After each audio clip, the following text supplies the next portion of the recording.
Bonjour à toutes. Comme vous le savez, on accorde le féminin lorsque la majorité est féminine, et là, alors encore plus, nous avons un homme parmi nous seulement. Donc, bonjour à toutes pour la 13e année. Donc, on vous accueille dans ce magnifique musée, très ouvert et très dynamique. Donc de janvier à juin, nous avons ce séminaire patronné donc par Art et Thérapie et par notre école d'art-thérapie l'INECA. Et cette année, et peut-être d'ailleurs aussi l'année prochaine, on a résolu de centrer sur le thème des médiations. Et il nous semble que, et ça s'appelle cette année, Médiation pour une société de l'horizontalité. À partir du moment où nous constatons des ruptures de lien avec les autres êtres humains, avec les autres sexes, avec les animaux, avec la nature, avec le sol et aussi avec soi-même, on a pensé que le thème de la médiation pouvait être porteuse d'un autre rapport aux autres et aussi d'un autre rapport à soi-même. Alors je suis très heureux de recevoir Bernard Gols. C'est la première fois d'ailleurs depuis 13 ans qu'il vient parmi nous, qui est pédopsychiatre, qui est psychanalyste, qui est président de l'Association européenne de psychopathologie de l'enfant et de l'adolescent, et qui est fondateur de l'Institut contemporain de l'enfance. Il a une expérience de maintenant sans doute une quinzaine d'années ou presque, de parler du bébé avec les adolescents. C'est-à-dire que le bébé est une médiation dans la rencontre avec les adolescents. C'est pas tout à fait vrai de dire cela, c'est plutôt d'ailleurs le bébé du dedans dont il s'agit.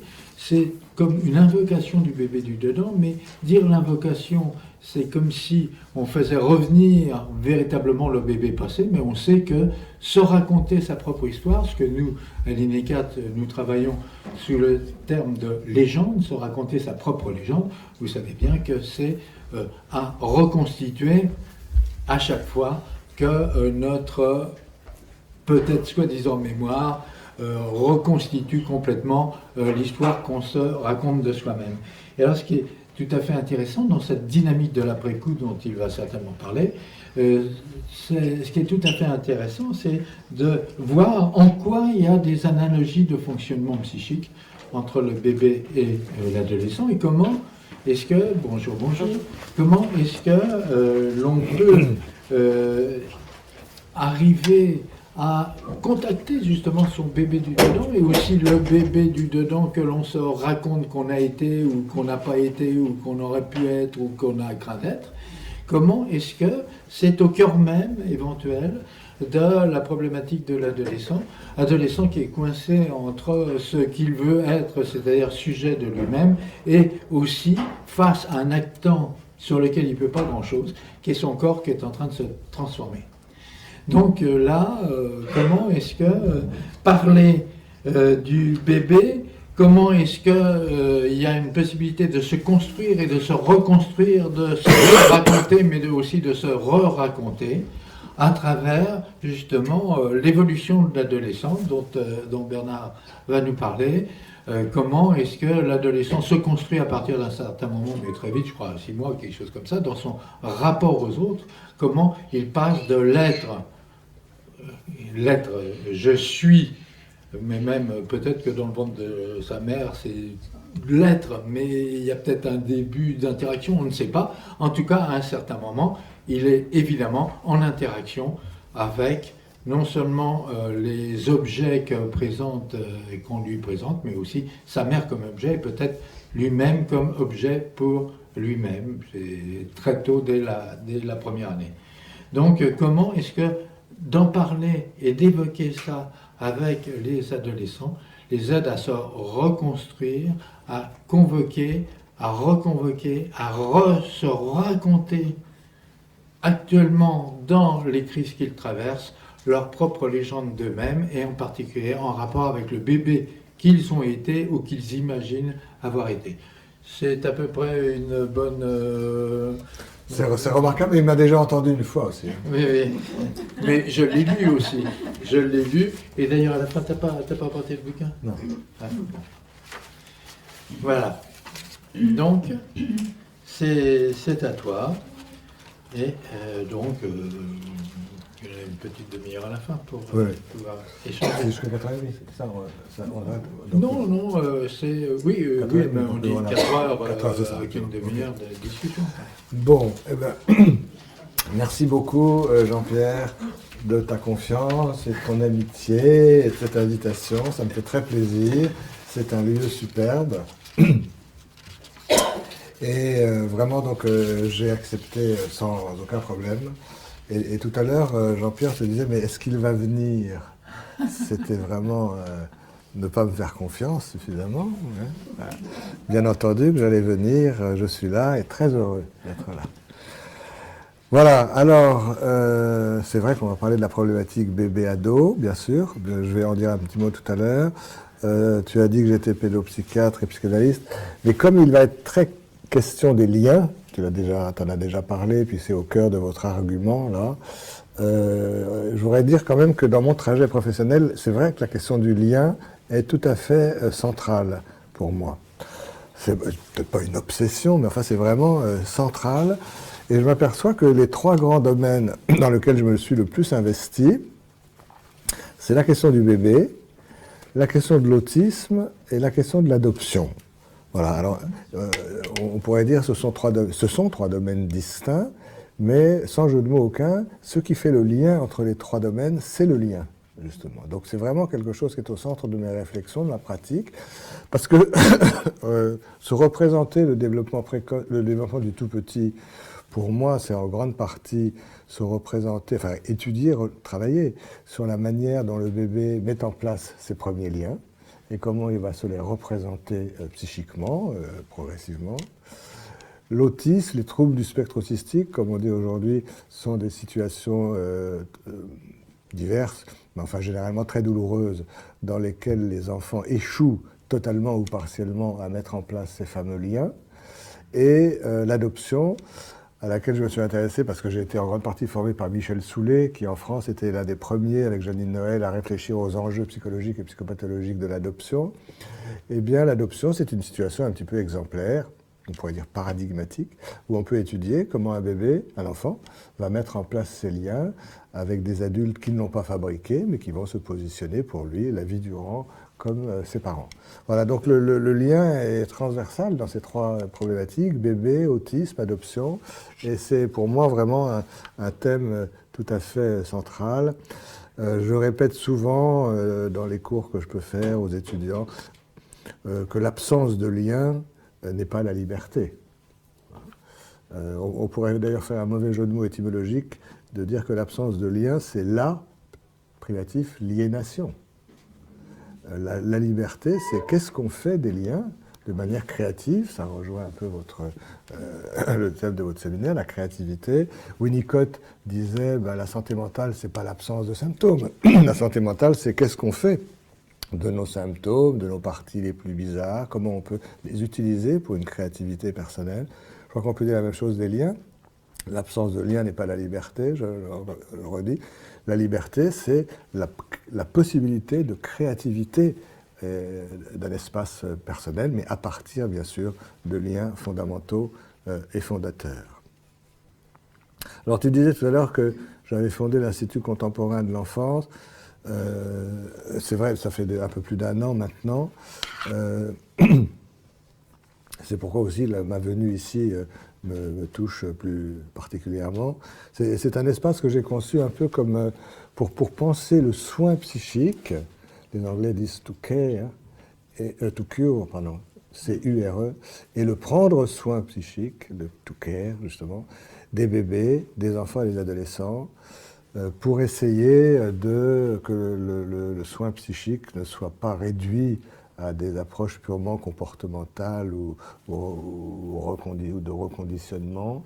En ce moment, chacun le sait, hein, il y a des attaques incroyables, depuis un certain temps déjà, mais des attaques très fortes contre la psychanalyse dans l'autisme. Enfin, ces attaques masquent mal des attaques contre la psychanalyse en général, lesquels masquent mal des attaques contre le soin psychique, lesquels masquent mal, ce qui est pire encore, des attaques contre les sciences humaines. Pour moi, le psychanalyse fait intrinsèquement partie des sciences humaines, et s'attaquer aux sciences humaines, c'est vraiment s'attaquer à la liberté de penser. Donc je veux dire, il est vraiment temps et de résister et de proposer un certain nombre de choses. Voilà, donc c'est comme ça que j'ai conçu cet espace, où pour mettre en synergie des enseignements, nationaux ou internationaux, des formations, des soutiens à la recherche, et puis en référence clairement affichée, contre vents et marées, dans l'ordre que vous voulez, mais avec le langage, on ne peut dire qu'une des choses une par une, mais enfin les trois comptent tout autant, la psychanalyse, la pédagogie et la psychopathologie, les psychopathologies, et tout ça en relation... Excusez-moi, puis-je vous demander de parler un petit peu plus fort? Non, mais je peux approcher le micro. Et c'est mieux là? Pardon. Non, mais je ne vais pas tout reprendre, vous avez quand même à peu près entendu. Et tout ça en relation avec le monde des arts et de la culture, parce qu'il nous semble qu'il y a vraiment un lien très étroit, dialectique, entre la créativité thérapeutique et la créativité artistique. Voilà, donc cet institut contemporain de l'enfance m'apporte évidemment au plus haut point. Il y a une dimension de militance, une dimension d'engagement, de résistance et de force de proposition, j'espère. Voilà, alors, mais quand même, pour faire un lien avec la question de la créativité et de la création, il faut se rappeler, mais certainement ça a été évoqué souvent pendant ces 13 ans. 13 ans, c'est même plus qu'un cycle solaire, hein. Donc j'ai attendu ce qu'il faut pour venir. Hein. Voilà, comme ça, les choses sont bien stabilisées. Et voilà. Le fait d'être est en soi une création. Ça, c'est un aspect winnicottien qui est très beau, je trouve. Et avant d'entrer dans le vif de mon sujet, je ferai écho à ce que tu disais, toujours dans la perspective de Winnicott. C'est vrai qu'il y a une grande différence entre le fait d'être et d'exister. Il y a deux mots, c'est qu'il y a des idées différentes, hein, ça c'est vrai pour toutes les langues. Quand il y a deux mots, c'est qu'il y a des idées différentes, sinon la langue aurait choisi un terme seulement. Et Winnicott est mort en 71, donc c'est à la fois ancien et pas si ancien que ça non plus à l'échelle de l'histoire des idées. Il y a 51 ans, 52 ans maintenant. Il était assez âgé à la fin de sa vie, il n'est pas très en forme physique. Et il a approfondi un concept qu'il avait déjà évoqué, bien sûr, avant. Enfin, là, il l'a approfondi dans les dernières années de sa vie. André Green a repris tout ça. Hein. Le sense of feeling et le sense of being. Le sentiment d'être, le sentiment de la continuité d'être. Et en anglais, comme en français d'ailleurs, il a choisi le verbe to be existe, mais le verbe to exist existe aussi en anglais. Il a choisi to be, il n'a pas choisi to exist. Donc en français, quand on dit sentiment d'être, il faut bien se dire que c'est pas pareil que le sentiment d'exister. Et pour aller vite, je dirais, parce que je vous dis tout ça parce que tu as déjà défloré ma conclusion. Aïe. Oui, non mais c'est très bien parce qu'il faut la redire plusieurs fois. C'est-à-dire que les adolescents qui sont dans le sentiment d'exister vont aller revisiter leur sentiment d'être initial quand on leur parle de bébé. C'est un petit peu le fond de cette histoire. Le sentiment d'être, pour se sentir être, sense of being, il y a besoin de personne. Il n'y a besoin, c'est au sens négatif, il n'y a pas besoin de quelqu'un, il n'y a besoin de personne, il n'y a besoin de personne. Tout organisme vivant, probablement, ressent le fait de vivre, éprouve ses sensations, vit le fait de vivre, sans réflexivité. La réflexivité, ce serait de dire « je sens que je sens ». Là, c'est éprouvé en direct.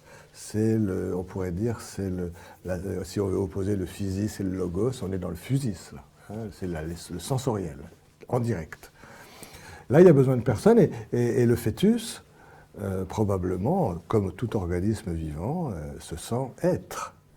Il ne peut pas se dire qu'il se sent être, parce que je viens de vous dire qu'il n'y a pas de réflexivité, mais probablement il se sent être. Quand vous regardez des échographies et qu'on voit un fœtus qui vient se coller le dos contre la paroi utérine, qui s'en va, qui revient, qui s'en va, qui attrape le cordon ombilical, qui le lâche, qui le reprend, on a presque l'impression, on pourrait dire entre guillemets, qu'il joue avec le cordon ombilical. Évidemment, c'est pas jouer, ça supposerait une réflexivité, donc je ne pense pas.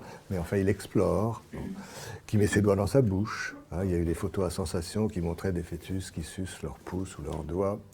Là, plus récemment encore, j'ai vu des échographies qui ont été faites en France par François Farge, un échographiste étonnant, qui a plusieurs fois dans sa vie observé des fœtus. Alors, il nous a montré des images d'un fœtus de 3 mois, c'est-à-dire rien du tout, quoi. 11 cm, vous voyez ça 11 cm. Bon. Après une amniosynthèse, dans le liquide amniotique, ça arrive parfois, pas très souvent, s'était formé un petit caillot, une petite bulle de sang, qui n'était pas là avant l'amniosynthèse, et le fœtus la découvre, sensoriellement, hein, la vision vient tout à la fin de la grossesse, donc il la découvre sensoriellement, et il joue avec. Hein. Avec les mains, il l'envoie, il le reprend, avec le pied, c'est en plus très harmonieux. Si on pouvait, je pourrais montrer la vidéo, mais c'est absolument incroyable. Donc là, on a vraiment l'impression d'un organisme vivant qui ressent. C'est difficile de se mettre dans la tête d'un fœtus, évidemment. Hein. C'est déjà difficile de se mettre dans la sienne propre, mais dans celle d'un fœtus encore plus. Mais on a vraiment l'impression que c'est de l'être au sens direct, non réflexif, encore une fois, ce que les philosophes appelleraient une conscience non thétique, mais une conscience quand même, être. Voilà. Tandis que pour se sentir exister, parce qu'il y a ex dans exister, justement, qui renvoie à l'extérieur, qui renvoie à l'environnement, l'entourage, qui renvoie à l'autre, pour se sentir exister, il faut rencontrer le regard de l'autre, la pensée de l'autre, les gestes, les interactions, les gestes de l'autre. Et vous, toujours en référence à Winnicott, il y a cet article fameux « Le visage de la mère comme miroir pour l'enfant et sa famille », et où il dit que quand tout va bien et que l'enfant regarde sa mère, bien sûr, il regarde sa mère, mais l'essentiel n'est pas là. L'essentiel, c'est qu'il regarde sa mère qui est en train de le regarder. Hein, il y a une boucle. C'est-à-dire qu'il se voit dans le regard de la mère, il se pense dans la pensée de la mère, il se ressent dans les gestes de la mère. Enfin, quand je dis la mère, c'est l'adulte, hein, bien sûr, les interactions. Et là, on voit bien que la réflexivité n'apparaîtra que quand, un peu plus tard, l'enfant aura intériorisé ce regard de la mère, cette pensée de la mère, ces gestes de la mère, pour pouvoir se voir du dedans, se penser du dedans et se ressentir gestuellement, corporellement du dedans. Voilà, donc là on n'est plus du tout dans l'être direct, on serait plus dans le logos, hein, physis logos, on est dans la boucle interactive, quelque chose qui vient de l'extérieur, qu'on intériorisera, mais qui vient de l'extérieur. Et tout l'enjeu de la qualité des soins précoces, c'est pour ça que je m'intéresse aussi beaucoup à l'approche piclérienne et à l'association Picler-Loxy France. Tout l'enjeu de la qualité des soins précoces, c'est d'aider les bébés à passer doucement de l'être à l'existence, sans violence, sans rupture, sans irruption intrusive. Il faut que l'objet, l'autre, la mère, le professionnel, le père, qui vous voulez, l'adulte, dont le bébé humain a si besoin, il faut que cet adulte apparaisse doucement. Pour l'approche après peut-être. Jean-Pierre me disait que dans la discussion, je vous redirai peut-être quelques mots sur l'approche piclérienne, mais on y reviendra après. Parce que dans cette fonction que Winnicott encore a décrite, vous savez que Winnicott a décrit le handling, la façon dont on manipule le bébé, le holding, la façon dont on le contient, et puis une troisième fonction magnifique dont on parle un peu moins, qui est la fonction d'object presenting, la façon dont l'adulte va présenter au bébé les objets du monde. Voilà. Mais parmi les objets du monde que l'adulte doit présenter, la mère doit présenter au bébé, il y a elle-même. Et toute la question de la qualité des soins précoces, c'est comment l'adulte va pouvoir se présenter au bébé sans que ce soit une irruption intrusive et probablement prématurée pour certains comme dans certaines histoires d'autisme. Je vais prendre 2 mots, mais vous les entendez dans le registre photographique, pas dans le registre mystique. Il faut que l'adulte, la mère, apparaisse au bébé, se révèle au bébé de manière progressive, ménagée. Un peu comme l'image dans le bas du révélateur du photographe, doucement, pas d'un coup. Et pour ça, il faut pouvoir investir les liens, j'y reviens, avant d'investir l'objet proprement dit. On va laisser ça aussi pour la discussion. Voilà, alors une fois que le bébé est passé de l'être à l'existence, c'est pas une conquête stable, définitive et irréversible. Toute notre vie, on va osciller entre l'être et l'existence. Même nous, adultes névrotico-normaux, hein, il y a des moments... Parce que la construction de l'objet est un processus permanent de construction-déconstruction, et même quand on a repéré l'autre, quand on a différencié l'autre de soi, qu'on a repéré les objets externes, qu'on a instauré les objets internes, ben, toute notre vie, on va être capable un petit peu de défaire l'objet dans certaines circonstances, dans les groupes, dans les émotions esthétiques partagées, dans l'amour. Heureusement, des tas de situations où on va pouvoir repasser de l'existence à l'être, puis de l'être à l'existence. C'est une oscillation. Et les adolescents, c'est un petit peu ce qu'on a déjà dit tous les deux, en entendant parler des bébés, en réfléchissant aux bébés qu'ils ont pu être, peut-être renouent quelques liens plus vivants avec le bébé qu'ils ont été ou qu'ils pensent avoir été, et donc avec le registre de l'être. Vous voyez, déconstruire l'objet, c'est pas simplement ne pas en tenir compte ou l'oublier, c'est vraiment défaire un certain nombre de choses et puis les reconstruire. Dans la plupart des cas, ça se fait si rapidement, si fluidement que ça ne gêne pas notre relation avec le monde. De même que quand on cligne des yeux, ça n'interrompt pas notre flux visuel, parce que c'est tellement rapide, ça ne gêne pas. Là, moi, je ressens la relation entre personnes, d'un sujet avec ces objets, comme quelque chose qui se construit, déconstruit, se construit, déconstruit en permanence, mais tellement vite, tellement fluide, qu'on ne s'en aperçoit même pas, comme le clignement des paupières sur le flux visuel. Voilà, alors armé de tout ça, je voudrais vous dire on va parler donc de la problématique bébé-ado et de cette expérience particulière que je mène depuis un certain temps maintenant. La problématique bébé-ado, qu'on déploie donc depuis aussi un peu plus de 10 ans avec Alain Braconnier. Alain Braconnier est un grand spécialiste des adolescents, et moi plutôt des tout petits. C'est la revue Le Carnet Psy qui nous soutient depuis le début. Et vraiment, ces congrès-là, contrairement à d'autres, je le dis vraiment sans m'enorgueillir du tout, mais on remplit très facilement 800 à 900 personnes à chaque fois.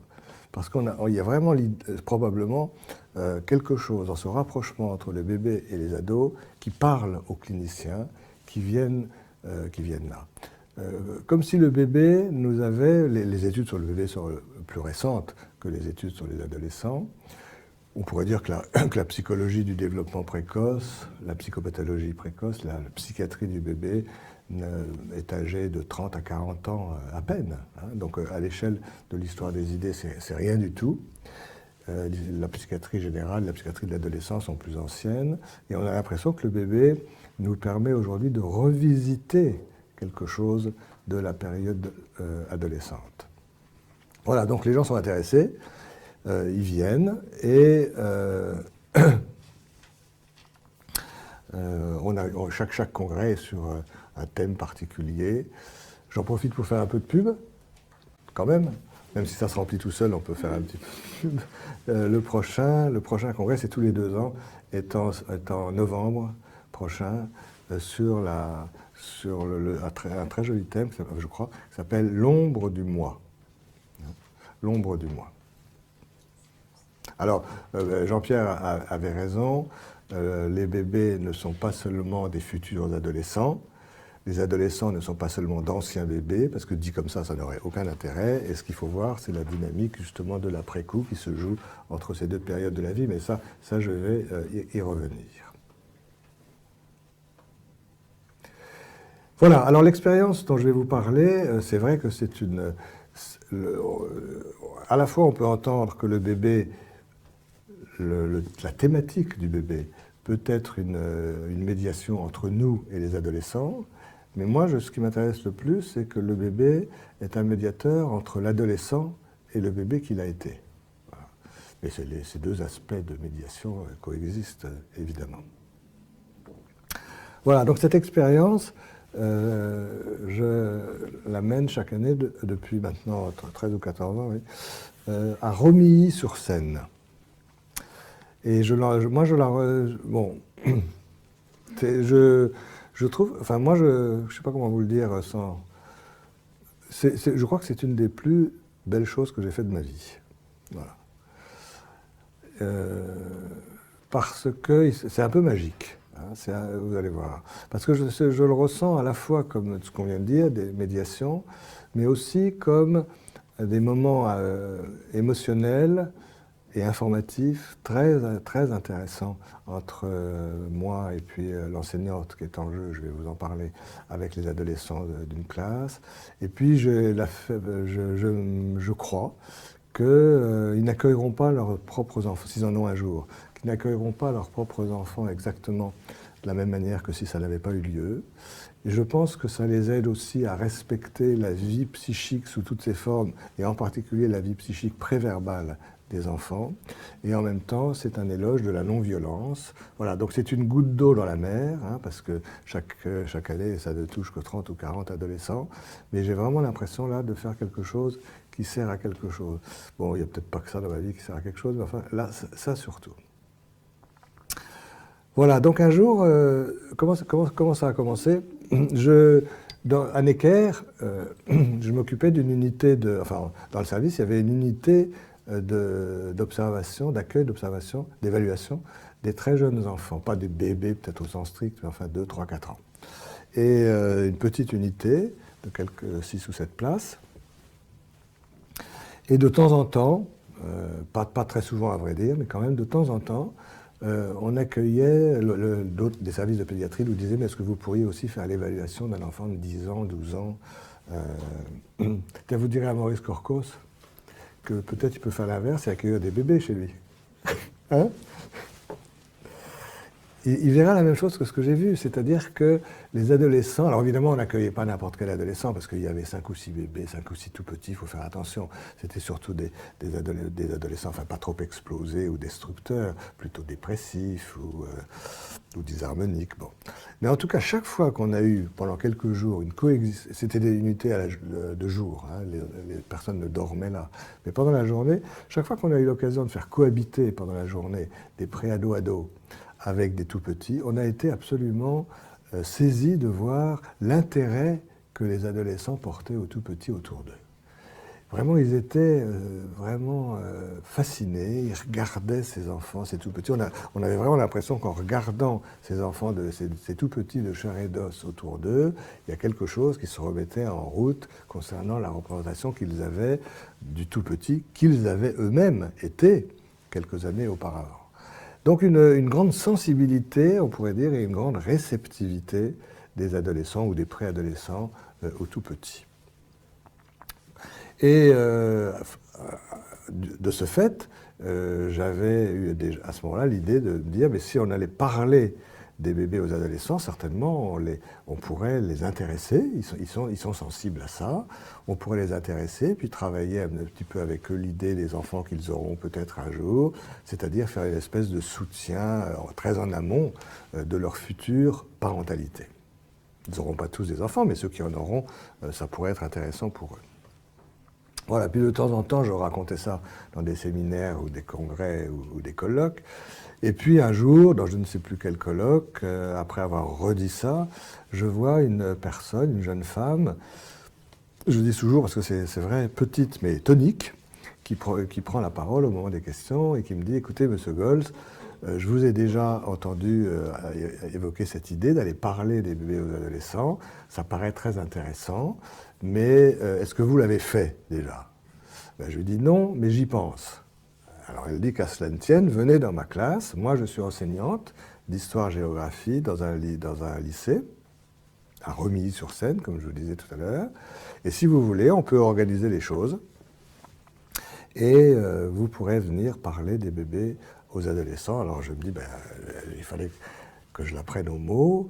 Puis à l'époque, Jean-Pierre Le Sey, j'avais raconté à Blois, je pensais que Romilly-sur-Seine, c'était à 10 km de Paris. Erreur de ma part, c'était à 120. Bon. Mais enfin, chose promise, chose due.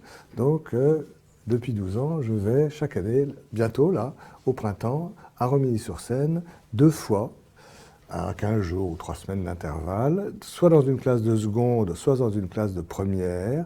On a choisi avec... Alors cette enseignante s'appelle Marie Biot. Hein, on a écrit quelque chose d'ailleurs dans la revue de Carnet Psy, a tout un dossier à ce sujet. Vous pouvez le trouver facilement sur Internet. Et donc j'y vais au printemps. Alors seconde ou première, pas terminale, parce qu'on s'est dit quand même qu'il y avait la pression, l'enjeu du bac, et que peut-être il serait un petit peu moins disponible à ce moment-là. Mais en tout cas en seconde et en première, et j'y vais 2 fois. La première fois, je leur raconte un petit peu certains aspects de nouvelles connaissances sur les bébés, que les bébés pensent, que les bébés, rien que ça, que les bébés, ça pense. Ils ne pensent pas peut-être tout à fait comme nous, mais que les bébés pensent, que les bébés ont des émotions, que les bébés peuvent ressentir la douleur. Je leur explique qu'on a longtemps pensé que ce n'était pas le cas. C'est ce qui fait que la maltraitance a été si longue à découvrir, c'est qu'on pensait que les enfants ne ressentaient rien. Alors on avait tout un système, que les nerfs n'étaient pas encore myélinisés, que leur cerveau n'était pas encore, et que donc les bébés ne souffraient pas. Et à Necker, là où je travaille encore, c'est pas un thème de fierté, ça, mais jusque dans les années 50, là, vous êtes assis, j'en profite, on opérait les enfants, même du thorax, sans anesthésie, en se disant que les bébés ne souffraient pas, ne pouvaient pas ressentir la douleur. Et après, on s'étonnait qu'ils meurent. Ils mouraient de douleur, tout simplement. Il y a une résistance incroyable des adultes au fait que les bébés pensent, que les bébés ressentent, que les bébés éprouvent et que les bébés souffrent. Alors déjà, je commence par ça, pour leur rappeler un petit peu, c'est des connaissances nouvelles, si on peut dire, sur le bébé. On aimerait qu'elles soient moins nouvelles. Et puis, on parle un petit peu des compétences, des interactions. Et puis, je leur montre un film. Alors, ça va me permettre de parler de Picler-Logzi tout de suite, d'ailleurs. Un film de Bernard Martineau. Vous savez, Bernard Martineau est le cinéaste qui, dans les années 80... Ça va, là? On m'entend? Non? Il y a des gens qui disent oui, mais vous continuez à dire non, alors... Ah, ouais. Est-ce que Et là, comme ça? Et là, spectacle. Ah On entend bien, mais Et celui-là, il est mieux? peut-être changer. peut-être, oui. Je trouvais qu'il était Ah, voilà. Et là, c'est mieux? Ah, bah voilà. Non, mais là, je redis que je ne recommencerai pas quand même depuis le début. J'espère que c'est passé à peu près quand même. Mais...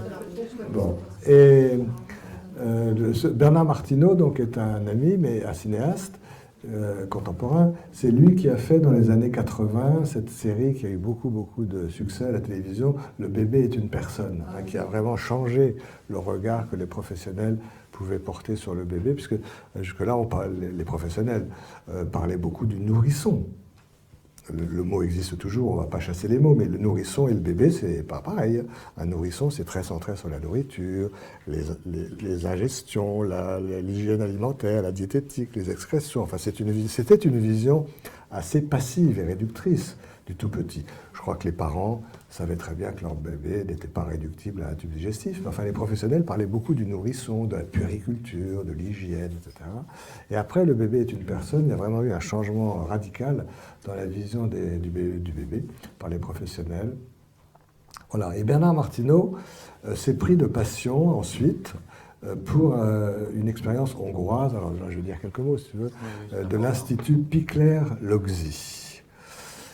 Picler, c'est P-I-K-L-E-R, il n'y a pas de C, Picler, P-I-K-L-E-R, qui est une des grandes pédagogues du XXe siècle, Emmy Picler, une grande pédagogue pour les tout-petits, la période préscolaire, 0-3 ans, un peu comme Maria Montessori est une grande pédagogue pour les enfants d'âge scolaire surtout.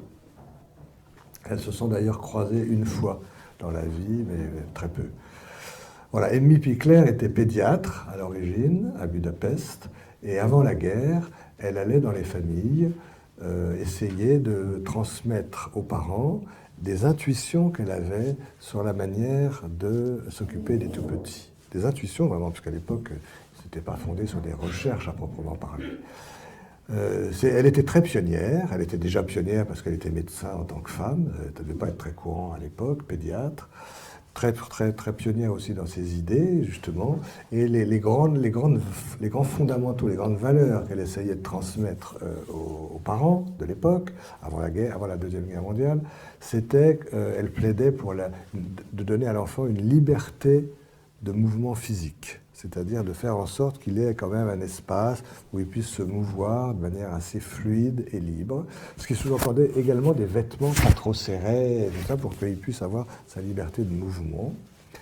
Parce que pour elle, la liberté de mouvement était la condition absolue de ce qu'on appelle, dans la pratique piclérienne, l'activité autonome. L'activité autonome, c'est que si l'enfant a une liberté de mouvement physique, et si dans l'espace aménagé à son intention, on choisit des objets, pas trop, mais pas trop, ni trop peu, ni trop, surtout pas trop, qui sont intéressants pour son niveau de développement, eh bien, il va faire sous nos yeux toute une série d'expériences.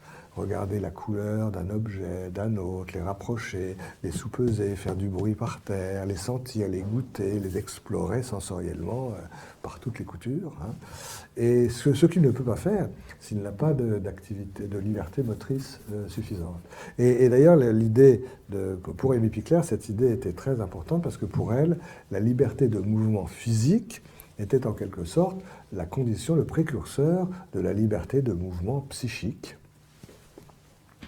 c'est-à-dire la liberté de penser, tout simplement. Voilà, ça c'est un des premiers fondamentaux. Le deuxième fondamental, deuxième grande valeur, c'était qu'il fallait absolument respecter le rythme propre de chaque enfant. Que chaque enfant a son propre rythme de développement, surtout au niveau des premières acquisitions, la marche, la station assise, debout, tout ce qui n'est pas de l'ordre de l'apprentissage. Et ces premières acquisitions, chez chaque enfant, viennent à des moments différents. Certains enfants marchent à 10, à 12, à 14, à 16 mois. Et elle disait, si on respecte le rythme propre de chaque enfant, eh bien ces acquisitions, et notamment les acquisitions psychomotrices, seront beaucoup plus harmonieuses et beaucoup plus stables, beaucoup mieux ancrées dans la réalité. Et une autre valeur pour elle, c'était que l'enfant doit être c'était son terme, co-acteur de son propre développement. Alors vous voyez, c'était bien avant Bernard Martineau. Le bébé n'est pas un tube digestif, le bébé, aussi immature soit-il, peut être co-acteur de son propre développement. Et là, il y a le pari qui est derrière toutes les pédagogies actives. Il faut que je m'y arrête un instant. Hein. Le bébé humain est particulièrement inachevé à la naissance. Il est, comme on dit de manière savante, néotène. N-E-O-T-E-N, peu importe, il est très immature, c'est le plus immature de tous les bébés mammifères du monde. Et même quand tout va bien, bon, c'est pire s'il est prématuré, mais même quand tout va bien, après 9 mois de grossesse, 3 kilos, 50 cm, un bébé humain est ultra fragile, ultra vulnérable, très dépendant de l'environnement. On ne doit jamais faire de prédiction, je sais bien, mais quand même, il y en a une qui est certaine. Si on ne s'occupe pas d'un nouveau-né, même à terme, il va mourir. Il ne peut ni survivre physiquement, ni se construire psychiquement sans l'aide d'un autre. Pour faire un tout petit peu savant, toutes les espèces où le bébé a absolument besoin de l'autre pour se développer, pour vivre et se développer, ça s'appelle, je le sais depuis pas longtemps, alors j'ai envie de le partager, ça s'appelle les sociétés altriciales, altriciales, A-L-T-R-I-C-I-A-L-E-S. Bon. Et c'est pas une erreur de la nature, mais on peut se demander, si on est un tout petit peu darwinien, on peut se demander pourquoi est-ce que l'évolution a sélectionné une solution aussi risquée au début de la vie. C'est que sans doute il y a des avantages considérables. Et l'avantage considérable qui fait que ce n'est pas une erreur, c'est un inachèvement premier, fondamental et fondateur. Donc je le redis, le bébé a absolument besoin de l'autre, ce fameux Nebenmensch de la psychanalyse. Et les avantages, c'est que probablement c'est très intéressant de pouvoir construire son organisme, et en particulier son cerveau, à l'air libre, après la naissance. Bien sûr, il y a des choses qui se mettent en place pendant la grossesse, mais l'essentiel de la construction cérébrale, en particulier, se fait dans les 4 ans, 5 ans, 6 ans qui suivent la naissance. Et sans vouloir vous déprimer à l'oreille du week-end, je vous rappelle quand même que nous n'avons pas plus de gènes que la mouche.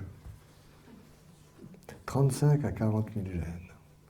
Alors, je ne sais pas très bien ce que les mouches pensent de nous, mais disons qu'il est plausible de dire qu'il y a moins de différence d'une mouche à l'autre que d'un être humain à l'autre. Dans notre espèce humaine, il y a une diversité stupéfiante.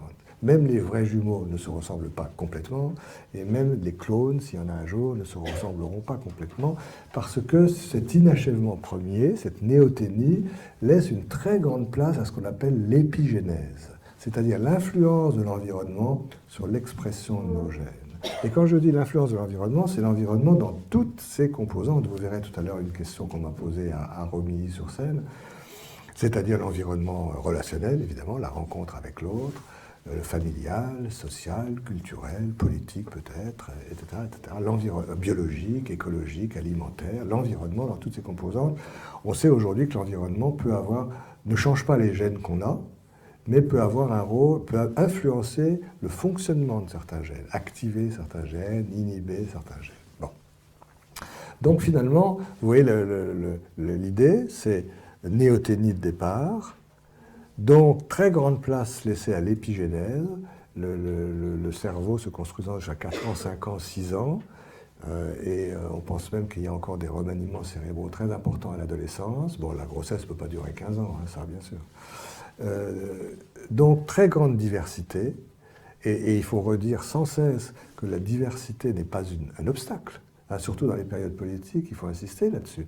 La diversité n'est pas un obstacle, la diversité est probablement le trésor le plus précieux de notre espèce humaine, mais la conséquence finale, c'est que les enjeux éthiques sont considérables pour les adultes qui s'occupent des tout-petits, parce que la qualité des soins précoces dont je parlais tout à l'heure à propos du passage de l'être à l'existence va avoir des traces, va imprimer des traces à moyen et long terme très importantes pour le développement de l'enfant.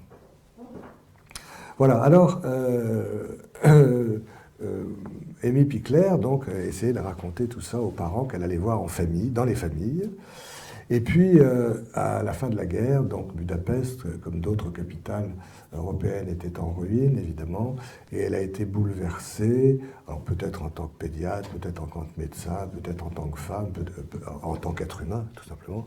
Elle a été bouleversée par des enfants tout petits qui erraient dans les décombres, véritablement des rescapés de la tourmente, et elle s'est dit qu'il fallait quand même un lieu pour les accueillir. Donc elle a été voir l'État hongrois, c'était en 1945-1946, et elle a demandé un lieu pour accueillir ses enfants. Et je crois que la force qu'elle a eue, c'est de dire, pas seulement les accueillir pour qu'ils survivent, ce qui est déjà tout à fait légitime, mais ça aurait fait un peu bonne action, si vous voulez. Elle a tout de suite couplé les choses en disant, non seulement pour les aider à survivre aux catastrophes qu'ils viennent de vivre, mais aussi les aider à se construire comme des personnes à part entière, hein, et dignes de ce nom, c'est-à-dire des adultes qu'on ne méprisera pas, et plus encore, qui ne se mépriseront pas eux-mêmes, parce que quand on a vécu des catastrophes au début de sa vie, c'est vrai qu'on peut intérioriser une honte ou une culpabilité extrêmement dommageable pour la suite.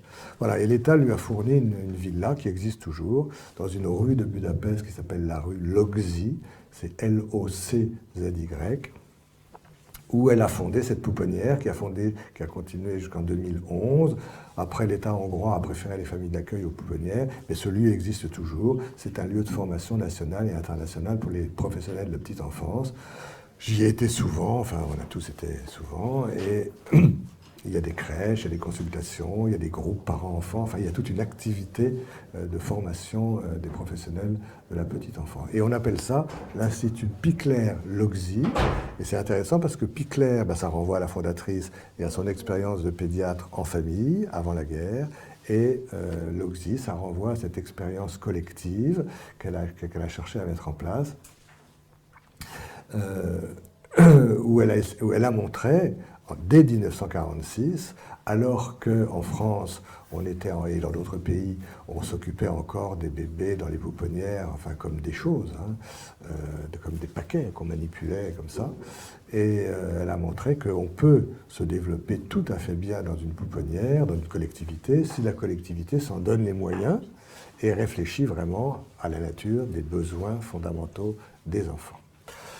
Voilà, donc elle n'était pas du tout dans une dimension de pitié, elle était dans une dimension d'innovation et d'apporter aux enfants la possibilité de se construire. Alors le pari piclérien, c'est que les bébés, aussi immatures soient-ils au départ, j'y reviens pas, j'ai déjà dit, il y a quand même des toutes petites choses auxquelles ils peuvent collaborer, c'est ce qu'on appelle être co-acteur de son propre développement. Et il faut absolument que l'adulte les laisse faire ce qu'ils sont capables de faire, parce que c'est comme ça que l'enfant va bâtir son estime de soi, on pourrait dire forger son narcissisme. Elle l'a presque érigé en besoin fondamental de l'enfant de pouvoir découvrir lui-même les quelques propres ressources qu'il a pour les mettre en œuvre et en tirer un certain plaisir. Voilà, donc je raconte tout ça aux élèves de Romilly-sur-Seine et on montre une partie du film, la première fois où j'y vais, où on voit, ça va en général bien avec leur programme d'histoire, il y a des images dans ce film, si vous pouvez le regarder, c'est le commentaire de Bernard Martineau est d'ailleurs magnifique. Ce film s'appelle Loczy, L-O-C-Z-Y, une maison pour grandir. Et pour montrer comment on peut aider les enfants à se développer dans les collectivités.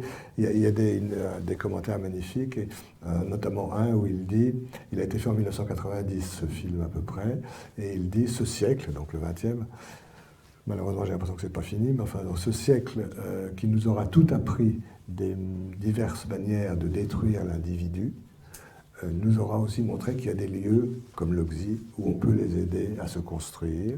Et si ces lieux, dit-il, devaient disparaître, ce ne serait pas seulement dommage pour les enfants qui s'y trouvent, mais ce serait peut-être une perte pour notre humanité tout entière. Et avec des mots, c'est pas solennel, si c'est un peu solennel, mais c'est pas grandiloquent, c'est avec des mots très simples d'une humanité incroyable. Voilà, donc on regarde ces images-là, et il y a dans le film, vous le verrez, quelques images qui sont filmées dans les pouponnières de l'époque, avec des enfants qu'on lave, on leur fait les soins dont ils ont besoin, on les nourrit, bien sûr, mais on les manipule comme des objets, et on voit des images absolument catastrophiques, type Spitz, d'enfants qui se balancent, qui sont carencés, autistisés, qui meurent psychiquement, véritablement. Et il y a au contraire la pratique piclérienne qui est mise en œuvre. Voilà, donc ce premier jour, je leur parle un petit peu de tout ça. Ils m'écoutent, alors ils m'écoutent avec... j'ai aucun effort à faire pour qu'ils écoutent. Ça rejoint ce que je vous disais tout à l'heure. Manifestement, il y a quelque chose qui les accroche. Et les garçons, j'ai remarqué, les garçons qui ont, certains d'entre eux ont parfois, je le sens, une espèce de pudeur de montrer aux autres qu'ils s'intéressent au bébé. Alors en fait, ils mettent la tête comme ça et ils font semblant de dormir, mais en fait, ils entendent incroyablement bien. Et d'ailleurs, après, ils participent à la discussion et ils ont tout entendu, mais ils ne veulent pas qu'on voit que ça les intéresse, comme s'il y avait encore une idée de je ne sais pas quoi derrière la sensibilité au bébé. On laisse passer 15 jours, ou 3 semaines, et puis j'y retourne. Et on reparle un petit peu de ce qu'ils ont entendu, retenu, de là où on en est.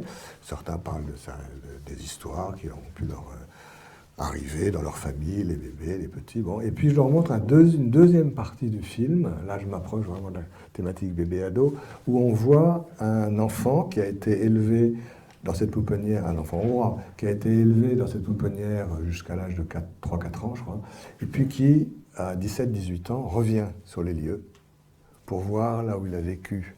Ça fait partie de la quête des origines, ça, pour voir où il a vécu les premières années de sa vie. Et il retrouve d'ailleurs la nurse, là-bas ils appellent les auxiliaires de puériculture, ils les appellent les nurses. Bon. Et il retrouve la nurse qui s'était occupée de lui. C'est une rencontre très émouvante. Et d'ailleurs elle est très troublée. Et elle lui dit « Oh mais tu n'as pas changé ». Elle l'a connu à 3 ans, il en a 20. Alors il lui dit « Bah si quand même, mais vous pas du tout ».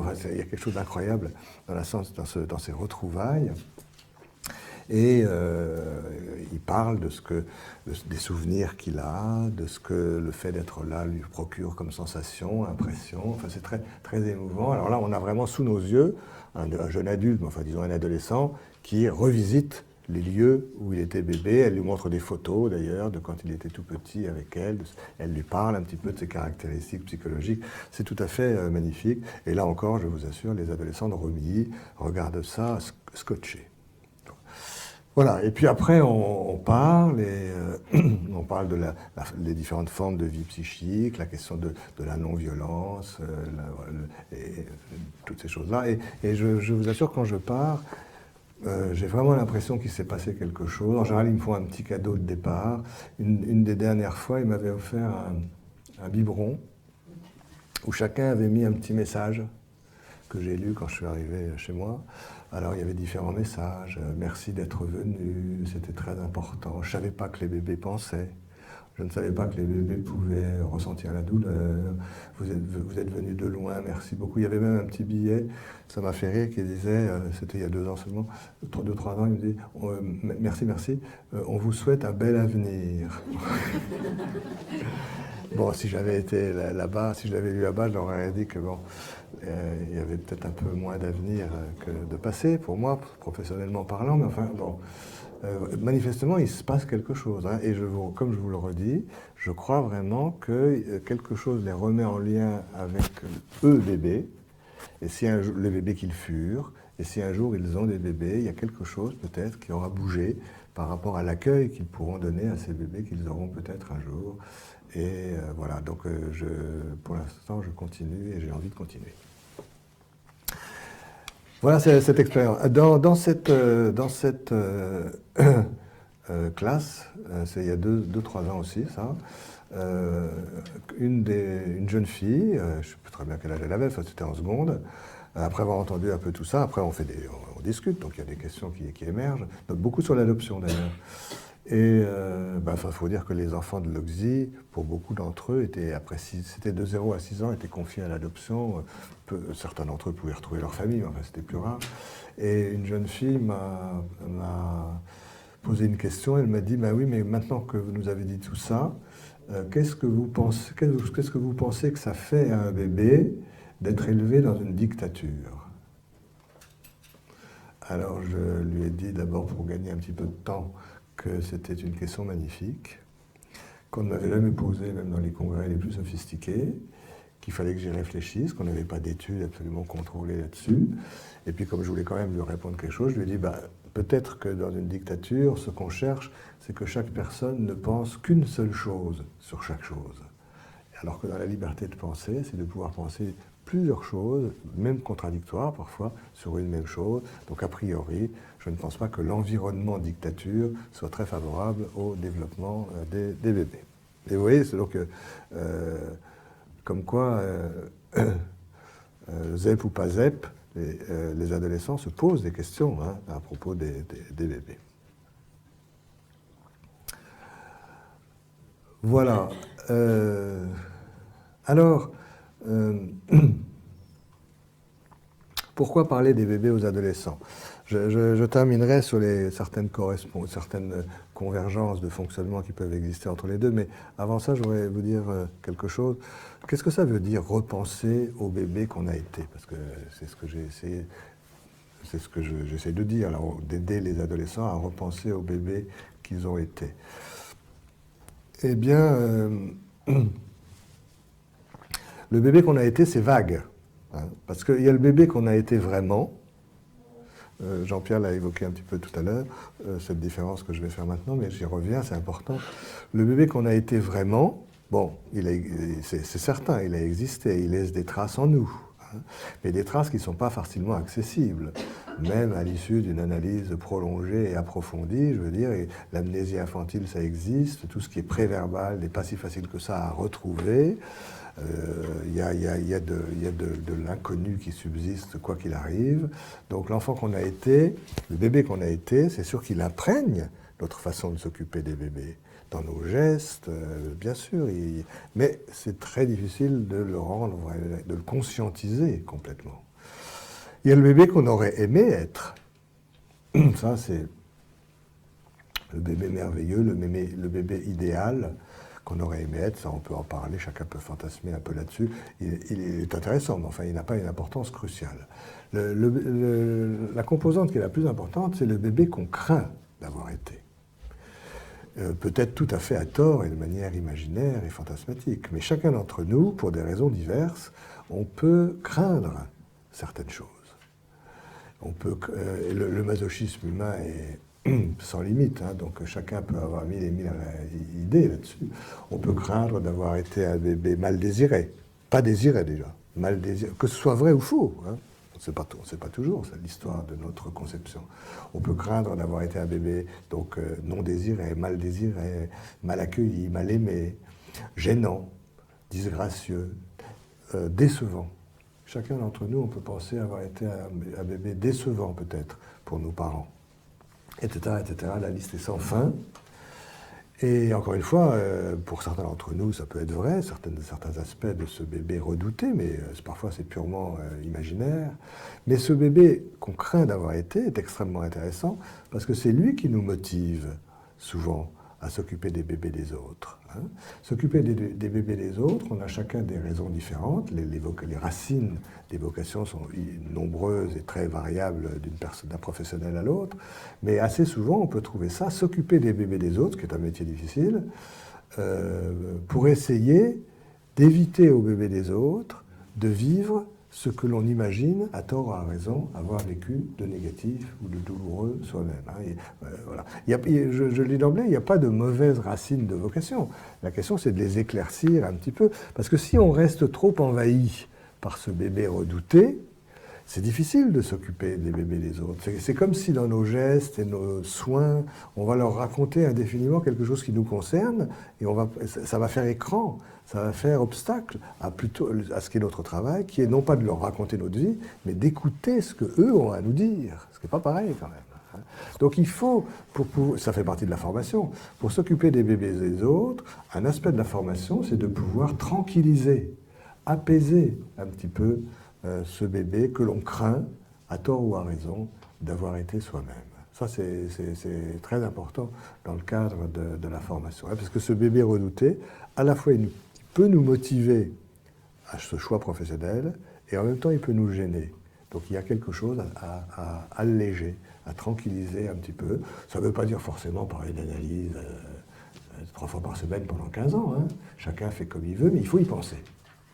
On ne peut pas faire ces métiers auprès des enfants et des bébés des autres sans penser un petit peu à ce qu'on fait là, pourquoi on est là, parce que même si on est arrivé par hasard, on n'y reste pas par hasard. Hein. C'est un métier difficile, vous savez que c'est un métier qui n'est pas toujours bien valorisé sur le plan social, qui n'est pas toujours bien rémunéré. D'ailleurs, en France, comme dans d'autres pays, j'exagère à peine, plus on s'occupe d'enfants jeunes, moins on est payé, grosso modo. Hein, alors que chacun sait que c'est important, décisif et difficile. Bon. Et pourtant, on en est encore là en ce moment. Voilà, donc il faut que la formation, sous une forme ou sous une autre, permette aux futurs professionnels, et ensuite toute la vie, de réfléchir à ce bébé redouté qui peut devenir une gêne pour s'occuper des enfants ou des bébés des autres. J'avance un petit peu pour vous dire, j'ai évoqué tout à l'heure l'après-coup. Parce que, évidemment, vous le sentez déjà, hein, comme il y a une part de reconstruction, vraiment, parler des bébés aux adolescents, c'est vraiment pas simplement pour leur dire que les bébés sont de futurs adolescents ou qu'eux ont été d'anciens bébés, ça c'est plat et ça n'aurait aucun intérêt. Ce qui est intéressant, c'est de voir les boucles qui se sont forgées un petit peu entre ces deux âges, qui se forment entre ces deux âges de la vie. Et donc pour ça, je fais appel à la théorie de l'après-coup, qui est une théorie freudienne qui fait que Freud a utilisé pour parler du traumatisme, en disant que le traumatisme se jouait toujours en plusieurs temps. Bon, je ne vais pas détailler ça, je n'ai pas besoin aujourd'hui, mais qu'en fait, il l'a utilisé pour un cas célèbre de la littérature qui s'appelle Emma. Je vais quand même dire ça, c'est une jeune fille qui était venue le voir pendant l'été, parce que Freud travaillait tout le temps. Hein. Il recevait ses patients même pendant les vacances sur son lieu de vacances. tous les jours. Hein. Alors aujourd'hui, on dit les analyses durent plus longtemps qu'avant. Oui, bon, c'est vrai. Mais d'une part parce qu'on explore des niveaux archaïques ou originaires que peut-être on explorait moins dans les premiers temps de la psychanalyse, mais aussi parce que Freud il recevait ses patients tous les jours. Hein. Alors ça va un peu plus vite qu'une fois par semaine ou 2 fois par semaine. C'est vrai aussi ça. Bon, enfin, en tout cas, il reçoit Emma, c'est d'ailleurs pas vraiment une analyse, c'est une adolescente qui vient le voir sur son lieu de vacances, et puis ils se promènent ensemble et ils discutent. Et Emma a ressenti des phobies depuis quelque temps quand elle entre dans des magasins, notamment des magasins de vêtements. Mais enfin, bon, c'est une jeune fille pubère, 15-16 ans, je ne sais plus très bien. Il raconte tout ça dans sa correspondance avec Fliss. Et puis, de discussion en discussion, Freud remonte avec elle dans les souvenirs et il tombe sur une première, qu'on appelle la première scène, bien ancienne, quand elle avait seulement 4 ans ou 5 ans, 3, 4, 5 ans. Et le souvenir lui revient là, dans les discussions avec Freud, mais elle avait totalement oublié ce souvenir. Et là, revient ce souvenir. Quand elle était petite, elle était aussi entrée dans un magasin, sans doute pas un magasin de vêtements, enfin un magasin d'autre chose, un magasin. Et elle se souvient que les vendeurs avaient ri. Bon, et ce souvenir était resté au fond de sa tête, la preuve c'est qu'il remonte, mais il était resté tout à fait inerte, sans suite particulière, et il aurait pu rester inerte, sans suite particulière, si elle n'était pas récemment, à 15 ans ou 16 ans, entrée dans un autre magasin, je en ai parlé tout à l'heure, et là aussi, les vendeurs avaient ri.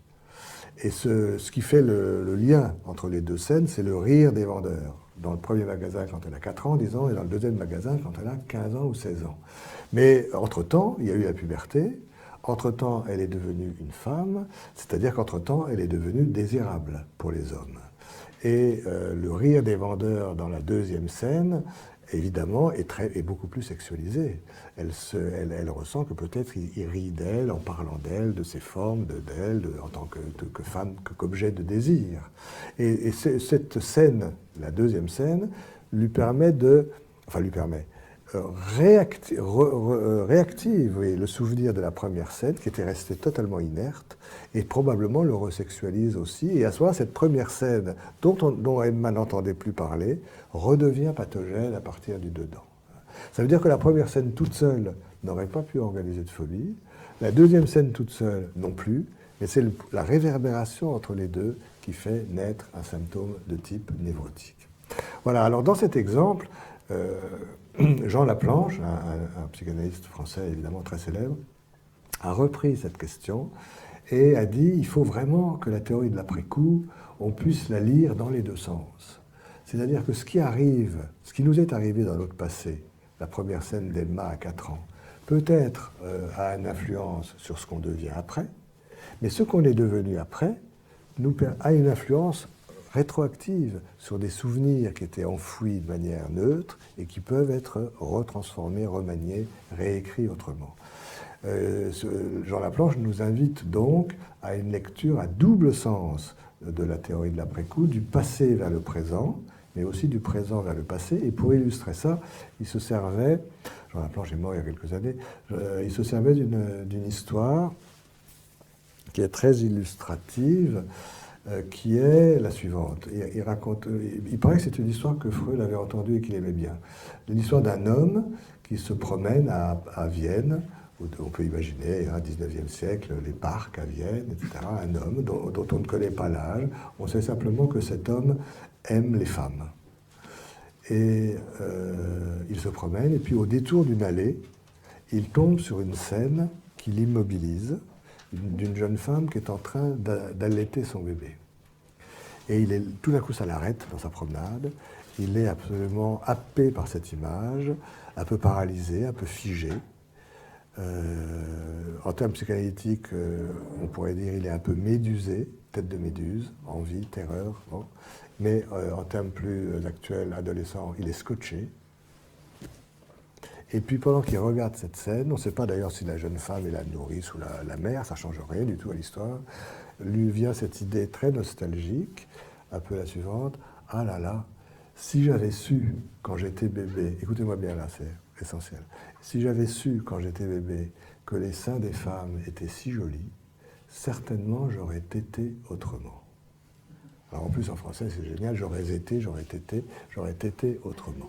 Si, je vous la redis parce qu'elle est essentielle. Hein. Si j'avais su quand j'étais bébé que les seins des femmes étaient si jolis, certainement j'aurais été autrement.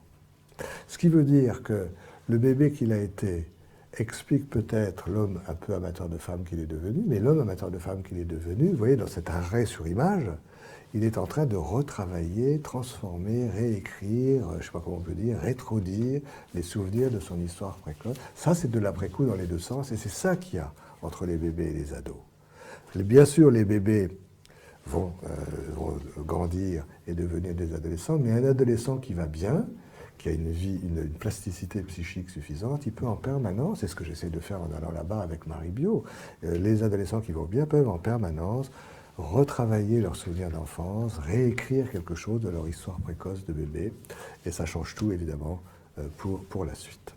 Alors, vous voyez, il y a autre chose qui illustre bien cela, c'est une phrase de l'écrivain Tom Robbins dans un texte un peu assez bizarre qui s'appelle Nature morte au pivert, et il écrit cette phrase en anglais « It's never too late » jamais trop tard, to have a happy childhood. Il n'est jamais trop tard pour avoir une enfance heureuse. Ça, c'est magnifique, parce qu'évidemment, ça ne veut rien dire rationnellement. Mais on ne peut pas changer les événements qu'on a vécus. Par contre, on peut changer le regard qu'on porte sur les événements qu'on a vécus, et c'est évidemment essentiel pour la suite de notre trajet. Même les enfants, ceux de l'Institut Picard-Loxy ou même aujourd'hui, même les enfants qui ont vécu des choses horribles, qui ont été maltraités, bien entendu, on ne pourra pas changer ce qu'ils ont vécu, mais tout notre travail, c'est de les aider à alléger un petit peu le regard, la relation qu'ils entretiennent avec leur histoire précoce, avec leurs souvenirs précoces, pour qu'elle ne fasse pas fardeau indéfiniment pour la suite de leur existence. Voilà, it's never too late to have a happy childhood. Alors je termine en disant que pourquoi ça marche tout ça? Ça marche parce qu'effectivement, il y a quelques ressemblances, quelques résonances entre le fonctionnement des bébés et le fonctionnement des adolescents. Là, je ne vais pas trop rentrer dans le détail, parce qu'il faut qu'on ait le temps de discuter. Et puis, si vous n'êtes pas professionnel psy, sous une forme ou sous une autre, ce n'est pas forcément décisif. Mais il y a des choses qu'on sait depuis longtemps, par exemple. On sait depuis longtemps, parce que je vous ai dit que la psychiatrie de l'adolescent précédait, et de loin, la psychiatrie du bébé. Donc, depuis longtemps, on sait que, par exemple, le corps est au premier plan. Le bébé est en train de se construire. Enfin, quand vous regardez un bébé qui vient de naître et un bébé de 1 an ou de 2 ans, c'est une explosion corporelle incroyable. Il double de taille, il triple de poids, le cerveau, c'est incroyable. Donc le corps est au premier plan, et pour les adolescents, c'est la transformation corporelle qui est au premier plan aussi. Donc il y a un des vraiment points communs, c'est que le corps ne peut pas être oublié. Hein. Et je cite souvent Maurice Merleau-Ponty, qui disait que à cette époque-là, il y avait sans doute un risque. Il disait, si la psychanalyse oublie trop le corps, en étant très intellectualisante et un peu désincarnée, elle finira par le payer très cher. Voilà. Alors, je ne sais pas si on l'a payé très cher ou pas, mais en tout cas, les bébés et les adolescents nous empêchent absolument d'oublier le corps dans nos pratiques, dans nos réflexions, dans nos modélisations. Le corps est au premier plan, et pour le bébé, et pour l'adolescent. Ce qui va avec, c'est que la pulsionnalité est au premier plan. Le bébé est en train d'instaurer son système pulsionnel, l'oralité, l'analité, etc., etc. Et l'adolescent va rejouer tout ça, après la période de latence où les choses ont semblé se calmer un petit peu, au moment de l'adolescence, de la préadolescence, adolescence, il y a une résurgence d'une vie pulsionnelle extrêmement intense à travers l'oralité, les addictions, l'anorexie mentale, l'alcool, enfin vous voyez bien, tout ça, c'est évidemment très important. Il y a aussi une chose assez classique qu'on connaît depuis longtemps. Après, je passerai aux choses plus récentes, mais il y a une forme d'agressivité qui est très commune aux bébés et aux ados. Je trouve intéressant de vous en parler quand même. C'est Winnicott, là aussi. Parce qu'on pense toujours que Winnicott n'a parlé que des bébés. Il a dit aussi des choses extrêmement intéressantes sur les adolescents. Hein. Et il y a dans la vie, il y a plusieurs types d'agressivité. Hein. Par exemple, il y a ce que un psychiatre, le psychanalyste lyonnais, qui est mort il y a assez récemment, Jean Bergeret, a appelé la violence fondamentale. La violence fondamentale, c'est que quand un bébé arrive sur Terre, il a quand même besoin d'un certain tonus de vie pour dire, enfin, pas avec des mots, mais pour exprimer le fait qu'il existe. C'est une espèce de violence pour proclamer son arrivée sur Terre et que la place qu'il a occupée. Si un bébé arrive sans aucun tonus vital, sans aucune violence fondamentale, je veux dire, il va pas avoir une place facile à prendre. Voilà, la place, ça se prend. Dans l'Oedipe, plus tard, 2-3 ans après, c'est une agressivité plus connue, hein, qui est, disons, dans l'Oedipe classique, l'agressivité pour le parent du même sexe. Bon, c'est la triangulation, c'est presque caricatural de la psychanalyse, je passe. Mais entre les deux, Winnicott a insisté sur une forme d'agressivité très intéressante qui est pareille chez les bébés et chez les ados. Et qui est intéressante à avoir en tête d'ailleurs pour s'occuper des uns comme des autres. C'est une agressivité qui n'est pas tellement destructrice. Elle peut l'être, mais elle n'a pas une visée tellement destructrice. Elle est surtout maladroite parce qu'elle cherche à attaquer l'objet pour être sûr qu'il résiste. Hein, c'est-à-dire se rassurer au contraire sur sa solidité, sur sa fiabilité. Attaquer l'objet pour être... C'est un peu pince-moi si je rêve, quoi. Hein, c'est-à-dire attaquer l'objet pour être sûr qu'il est solide. Et les bébés, quand ils sortent un petit peu de l'indifférenciation initiale, ils découvrent un monde qui les intéresse, qui les interroge, pas qui les inquiète forcément, qui les trouble, qui les questionne. Et donc, ils commencent à repérer leurs objets relationnels différents. Et en fait, c'est les grandes colères de la fin de la première année, par exemple. C'est pour attaquer, pour voir si vraiment l'autre est solide. Et pouvoir faire la différence entre l'autre du dehors et l'autre du dedans. Et vous voyez bien que si, par exemple, les parents, la mère est dépressive ou le père très fragile, attaquer, il a encore plus besoin de les attaquer parce qu'il sent une vulnérabilité. Voilà. Mais en fait, l'objectif n'est pas tellement destructeur. C'est plutôt une vérification de la solidité de... Pour les adolescents, c'est énorme, ça. Les adolescents... C'est plus facile à dire qu'à faire, hein. Là c'est tranquille, on est à une table. Voilà. On peut dire que quand un adolescent nous attaque, en fait le message qu'on devrait lui passer, c'est, écoute, tu fais ton travail d'adolescent, quand tu auras fini on en reparlera, moi pour l'instant ça ne m'empêche pas de t'aimer. Ça c'est super désamorçant. Mais c'est encore une fois plus facile à dire qu'à faire, et là on le dit à froid, mais dans la relation et dans le tourbillon, c'est autre chose. Mais en réalité, l'agressivité des adolescents, comme celle des bébés, n'est pas toujours destructrice.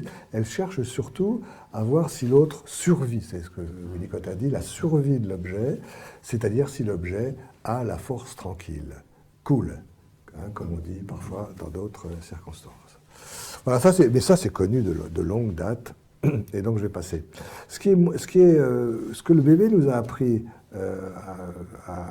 plus récemment, je vais en donner 1 ou 2 exemples seulement, mais bon, éventuellement, si vous regardez l'article de Marie Biot, que j'ai écrit avec Marie Biot dans Carnet Psy, c'est un peu plus détaillé. Mais par exemple, on s'est aperçu, je vais essayer de vous dire ça, je sais que tout le monde n'est pas psy là, hein, mais je vais le dire très simplement. C'est pas grave. Non, personne n'est parfait. Non. Non, c'est pas grave.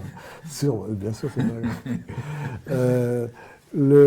L'identité, on en parle beaucoup en ce moment de l'identité, de genre en particulier, mais pas seulement. L'identité en général, elle se construit progressivement par tout un jeu d'identification successive. Bon.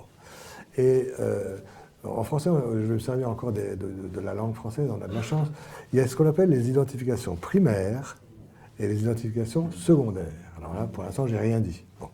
Alors, les identifications primaires, c'est la réponse à la question « qui suis-je » du verbe être. Et donc, on est du côté de l'être, justement. Qui suis-je ? Qu'est-ce que je me sens être ? Tandis que les identifications secondaires sont toujours la réponse à la question « qui suis-je » mais du verbe « suivre » cette fois. Hein, on a de la chance en français. Qui suis-je ? Qui suis-je du verbe être ? c'est l'identification primaire. Qui suis-je du verbe suivre, c'est l'identification secondaire. Et à ce moment-là, c'est qu'est-ce qui me plaît dans l'autre, à quoi je veux ressembler. C'est-à-dire que là, on est vraiment en lien avec avec l'autre, l'extérieur, avec l'objet. Les identifications primaires sont du côté de l'être, les identifications secondaires sont du côté de l'existence. Et parmi les identifications primaires, très importantes et chez les bébés et chez les adolescents, on les a découvertes chez les bébés, mais ça éclaire certaines choses sur les adolescents, c'est ce qu'on appelle, c'est pas un mot très compliqué, les identifications adhésives, se coller à. Voilà. Le bébé a très besoin d'être collé à pour se sentir être. L'attachement, le pot à pot, enfin tout ça, vous voyez bien. Dans l'exemple que j'ai pris tout à l'heure, peut-être même le fœtus qui a besoin d'aller se coller contre la paroi de l'utérus. Bon. Se coller à pour se sentir être. Et bien chez les adolescents, ça va reprendre du service, ça. Et je trouve que c'est une nouvelle façon de penser, par exemple, la question des groupes chez les adolescents. On sait depuis toujours que les adolescents aiment bien être ensemble, dans des groupes, mais on a souvent interprété les groupes d'adolescents au niveau des identifications secondaires, avec un chef, un leader qui commande, et les autres qui obéissent ou n'obéissent pas. Tout ça n'est pas faux, d'ailleurs. Et il me semble que plus profondément, si les adolescents aiment bien être en groupe, c'est aussi au niveau des identifications primaires, se coller tous ensemble pour se sentir être dans le nous, dans le on, dans ce que les Anglais appellent la we-ness, W-E-ness. We, nous, le pronom anglais qui veut dire nous, we-ness. Hein. On est ensemble, on n'est pas tout à fait un, on n'est plus tout à fait un, on n'est pas encore tout à fait deux, on est dans le on, dans le nous, et les adolescents adorent retravailler ça comme les bébés. Hein. Ça, je trouve que c'est un apport du bébé à la compréhension du fonctionnement de certains adolescents. Et puis je dirais deux choses encore, et je m'arrêterai là-dessus. C'est que les schémas, l'attachement se met en place chez les tout-petits, très vite, dans la première année de vie de l'enfant. Eh bien, on a pu penser que les schémas d'attachement étaient fixes toute la vie. Heureusement, non. Il y avait eu à l'époque un article sinistre de deux auteurs allemands, M. et Mme Grossmann, qui avaient écrit un article, le titre est lugubre, « L'attachement du berceau au tombeau ». Oui, donc c'était engageant comme truc. Hein. Voilà. Aujourd'hui, on sait quand même que l'attachement est peut se transformer, qu'il y a des périodes où nos schémas d'attachement sécure, insécure, etc., se remettent en jeu, notamment à l'adolescence. Et là, c'est au moment de l'adolescence, les adolescents, notamment dans les dispositifs de soins, vont aller retester l'adulte en termes de figure d'attachement. C'est très intéressant. Et puis, un dernier point, pour dire qu'évidemment, un point commun entre les bébés et les adolescents, c'est que c'est la communication préverbale. Les bébés n'ont que la communication préverbale, puisqu'ils n'ont pas encore le langage, jusqu'à 15 ou 18 mois. Entre-temps, bien sûr, les adolescents ont acquis le langage, généralement. Et malgré tout, à l'adolescence, la communication préverbale reprend beaucoup, beaucoup d'importance. Et dans nos consultations, c'est quelque chose qu'il faut vraiment avoir en tête. Quand on reçoit un adolescent, parfois on peut le recevoir à plusieurs, parce que ça lui évite d'ailleurs un transfert trop chaud sur une personne, mais là tout compte. La distance, l'orientation des chaises, la lumière, les réactions. Quand des adolescents ne reviennent pas une deuxième fois, ça peut arriver à tout le monde, hein, et qu'on réfléchit à ce qui s'est passé, moi je me dis que c'est plus souvent, c'est pas tellement le fait que l'adolescent revienne ou ne revienne pas, c'est pas tellement ce qu'on lui a dit ou pas dit. Parce que ce qu'on lui a dit ou pas dit, ce qu'on lui a dit, si c'est pas juste, bon, bah, il s'en servira pas. Tandis que si, dans cette communication préverbale, qui est vraiment l'évaluation, ils ont une capacité d'évaluation au millième de seconde, trop près, trop loin, fiable, pas fiable, s'ils sentent qu'on n'est pas des personnes, des objets, comme on dit, des personnes qui peuvent avoir une communication préverbale fiable avec eux, ça leur fait peur et ils ne reviendront pas. Hein. Et donc je suis très attentif à ce niveau préverbal de la relation. Voilà, je vais peut-être m'arrêter là-dessus pour qu'on ait le temps de discuter un petit peu. Voilà, juste pour dire que cette expérience de Romilly, donc je vous ai dit, c'est bien sûr peut-être une prévention une prévention de la parentalité, pas une prévention de la parentalité, mais un travail sur la qualité de la parentalité à venir pour ces futurs adolescents qui auront peut-être des bébés. C'est, je le redis, les aider à respecter la vie psychique des bébés, donc une vie psychique différente de la leur, une vie psychique préverbale. Et puis, bien sûr, une prévention de la violence, qui est un problème de santé publique, si on peut dire, de nos sociétés. Voilà, je vais m'arrêter là-dessus et je vous remercie beaucoup de votre attention.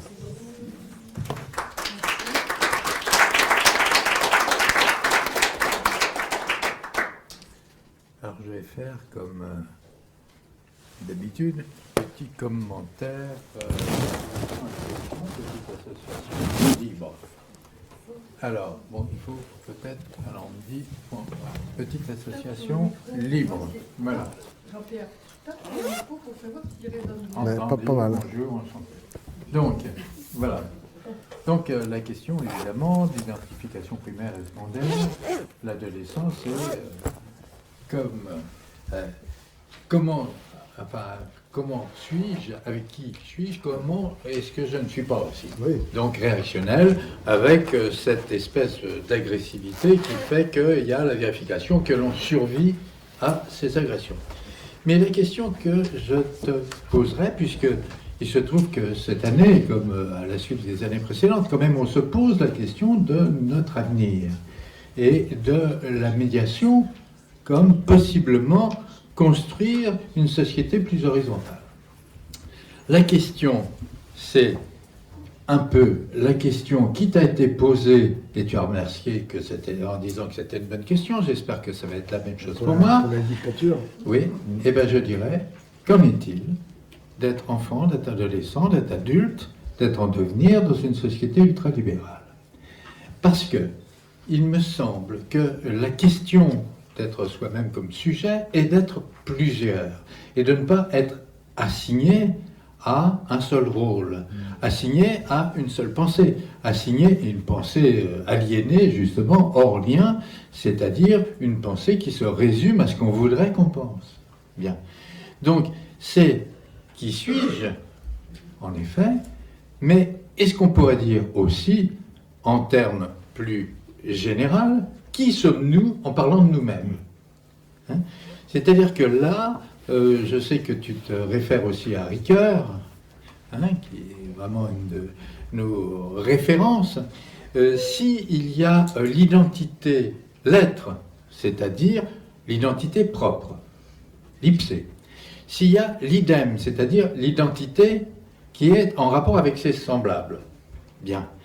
Est-ce que, puisque là on est dans l'art-thérapie, ici, c'est-à-dire d'une certaine façon découvrir nos propres altérités personnelles. C'est-à-dire que l'art-thérapie propose d'être autre dans le temps sollicité de l'atelier.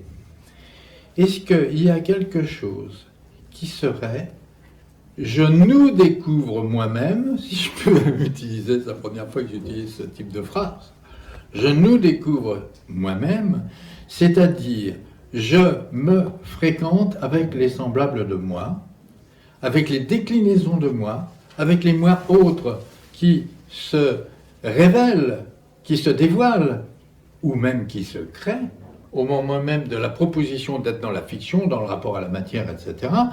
Comment est-ce que, ou même, puisque dans le rêve, on se rend compte dans les multiplicités de soi-même, puisqu'on est l'auteur de tous les personnages, est-ce qu'il n'y a pas quelque chose qui répond à l'assignation d'être unique? L'assignation d'être unique comme objet de soin, comme objet de consommation, comme objet de pensée, comme objet de soumission, comme objet, etc. Est-ce qu'il n'y a pas une possibilité là d'être une alternative intéressante pour se découvrir totalement autre et s'apercevoir que ces autres y étaient déjà, ou que ces autres, au cours même du suivi, sont en train de se créer de telle sorte que qui sommes-nous est-ce qu'il y a la possibilité, justement, pour résoudre cette assignation à être unique, et non pas être unique, c'est ce qui est le contraire de l'unicité, c'est-à-dire faire le tout cohérent des multiples facettes de soi. Est-ce que le rapport à plusieurs soi imaginaires, d'une certaine façon, que l'on peut vivre dans une expérience de fiction et de création, est-ce qu'il y aurait un aspect politique aussi, c'est-à-dire qu'il y aurait quelque chose qui serait, comme tu as parlé de réponse à la question de la dictature, la question de l'ultralibéralisme qui est quand même beaucoup plus soft, mais dont, enfin, je dirais quand même pas que dans l'esprit même, mais enfin, je veux dire, être assigné à être objet, eh bien, est-ce que là, tu pourrais répondre sur cette expérience qui est commune à beaucoup de gens ici, c'est-à-dire de proposer d'être créateur et à travers être créateur, être autre?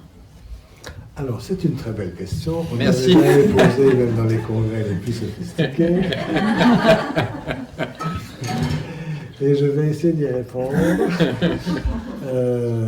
en tenant compte justement de ce que les bébés nous ont appris et d'une manière un petit peu dialectique entre ces deux points de vue que tu évoques.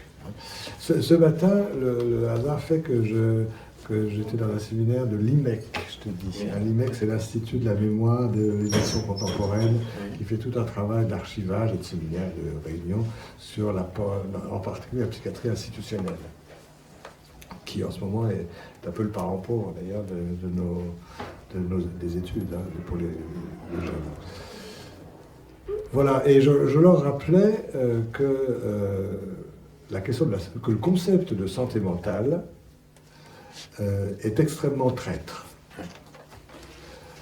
Parce que la santé mentale, c'est flou. La santé mentale, même quand on est en bonne santé mentale, on peut toujours vouloir être encore en meilleure santé mentale, c'est sans fin, c'est extensif, c'est infini, c'est très flou, très vague. Et que, en fait, la psychiatrie, la pédopsychiatrie, enfin je dis psychiatrie pour couvrir psychiatrie et pédopsychiatrie, elle avait besoin, comme la démarche analytique, de partir des difficultés, de la souffrance ou des troubles, pour arriver à remonter aux mécanismes de la santé mentale qui sont compliqués à affronter de front, à envisager de front. J'avais pris l'exemple ce matin le poisson. Il ne va se rendre compte de l'existence de l'eau que s'il tombe à côté de l'aquarium. Là, l'eau va lui manquer et tout d'un coup, il va se dire peut-être que l'eau existait. Mais tant qu'il est dedans, c'est très difficile de prendre en compte directement ce qui est les processus invisibles mais structurants. Mais il faut passer par les variants, les manques et les défaillances. Les généticiens font la même chose d'ailleurs, il n'y a pas que les psychanalystes. Les généticiens, s'il n'y avait pas des variations et des anomalies génétiques, ils n'auraient jamais découvert les gènes. Il faut bien partir de ce qui ne fonctionne pas pour remonter à ce qui fonctionne. Voilà, alors je disais, le concept de santé mentale est très, très traître. Et je rappelais que l'Association mondiale de psychiatrie du bébé, qui s'appelait la WIPAD, il y a très longtemps, peut-être certains s'en souviennent, la World Association of Infant Psychiatry et les disciplines alliées. C'était l'Association mondiale de psychiatrie du bébé. On avait, avec Sergei Bovici, fondé le groupe francophone. Et tout d'un coup, en 92, eh bien, la WIPAD est devenue la WAME, World Association of Infant Mental Health, l'Association mondiale de santé mentale de l'enfant. Ben, c'est pas du tout pareil, et aux États-Unis en particulier, le jour où il y a eu ce changement, alors que la WIPAD, qui passait par la psychiatrie et la psychopathologie, était très approfondie, assez sophistiquée dans la réflexion intrapsychique et tout ça, tout d'un coup, je vais vite et j'exagère un petit peu, puis j'espère que personne de la WIPAD n'est là, mais est devenue une espèce d'assemblée de boy scouts parfaitement superficielle et qui ne travaillait plus véritablement. Parce que la santé mentale, c'est faiblard comme terme. Et alors, un pas de plus, pour dire que jusque-là, quand même, la santé mentale, on l'envisageait quand même au niveau de l'intime et du sujet. Là, je m'approche de ta question. Et aujourd'hui, c'est dramatique. Il y a des définitions de la santé mentale, notamment dans les grands textes politiques, administratifs et autres, qui ne définissent plus la santé mentale au niveau individuel, mais au niveau groupal. Et on définit comme en bonne santé mentale les groupes de personnes qui sont de bons consommateurs et de bons producteurs. Hein. Alors on est quand même loin du sujet de la souffrance et du secteur, pour aller vite. Hein. Voilà. Et apparaissent dans les textes officiels de l'Europe en particulier ce qu'on appelle des politiques de réactivation des politiques biopsychosociales qui sont vraiment une espèce de fatras groupale et qui est fondée sur les lois du marché. Voilà. Alors, là, il y a donc l'individuel, intrapsychique, il y a le groupal, et entre les deux, il y a cette question donc du je et du nous, hein, sur laquelle tu m'interroges. Et moi, je me dis qu'en fait, il y a eu une grande époque du structuralisme qui s'occupait du sujet, qui s'occupait du structuralisme des États, comment le sujet fonctionne, bon, un structuralisme des États, enfin pas des États politiques, hein, des États psychiques, bien sûr. Hein. Et puis, bon, la vague du structuralisme est un petit peu passée, et que le bébé nous invite à repenser un structuralisme, non pas des États, mais des processus. Non pas un structuralisme des États, mais un structuralisme des processus.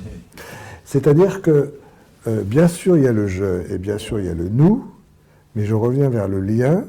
Ce qui est fondamental, c'est le lien entre les différents sujets, et que chaque sujet va avoir une façon différente d'organiser ses liens avec les autres. Et ce qui est structural, c'est pas le sujet ou le groupe, c'est le type de lien qui réunit le sujet au groupe. Et c'est pour ça que l'étude des interactions précoces du bébé est si intéressante et si féconde aussi pour penser les autres âges de la vie. Voilà, donc moi je me dis par rapport à ta question que il faut remettre en selle un structuralisme dynamique, un structuralisme des processus, et pas un structuralisme des États, et que la spécificité du sujet, elle est dans la qualité particulière et très personnelle de ses liens avec les autres. Alors après, ça fait groupe, mais chaque sujet a un type de lien différent avec l'ensemble du groupe, et la psychopathologie, elle est quelque part par là entre les deux. Je ne sais pas si ça... Oui. C'est pas vraiment une question, mais... Un peu fort, ou alors je fais circuler, ou tu viens...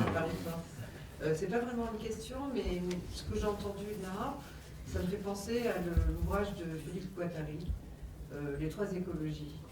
Parce qu'il est question de lien, justement, et ou si j'ai bien compris, il dit qu'on ne peut... il nous faut faire une écologie mentale pour pouvoir faire une écologie sociale. Groupale. Et à partir de là, on peut faire de l'écologie environnementale. Donc en fait, quand je pensais à ça, par rapport aussi à l'être et à notre développement, et il me semble que c'est important que nous ayons ces trois consciences actives. Sandrine, est-ce qu'il y a besoin que Goltz redise la question ou tu l'as entendu? D'accord. Non, mais ce n'est pas une question, c'est une remarque à commentaire. laquelle j'adhère tout à fait. Oui. Je crois que... Ouais. C'est bien. C'est bien. Ça m'a fait penser, votre histoire de poisson et de bocal, à ce livre, je ne sais pas si vous le connaissez, si dans la salle les gens le connaissent, ce livre pour enfants qui s'appelle « Un poisson est un poisson ». Et dans cet album de Léo Lionni, je crois, c'est un petit album illustré avec une histoire sympathique sur l'amitié. Et à un moment, il sort de sa mare. Il est ami avec un tétard au début, mais ce tétard Qui est en dehors du vocal. Ce tétard devient grenouille et forcément va visiter le monde.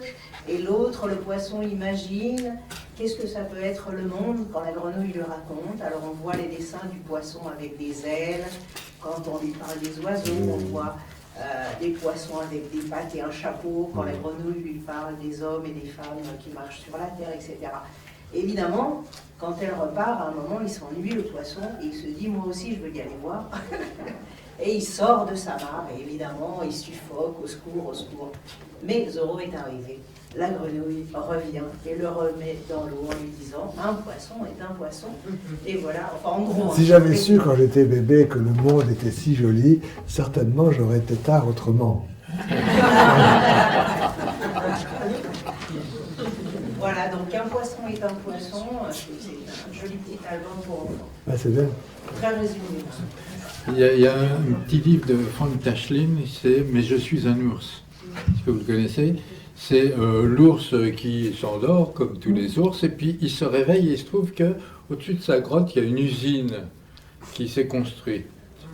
Et donc, il sort, et on lui dit « Ah, dis donc, et toi, avec ta fourrure, tu viens travailler ?» Non, mais semblait « Mais je suis un ours, dit-il. » Et tous les gens, là, « Oui, oui, et toi, avec ta vieille fourrure et tout ça, qu'est-ce que tu fais là ?» etc.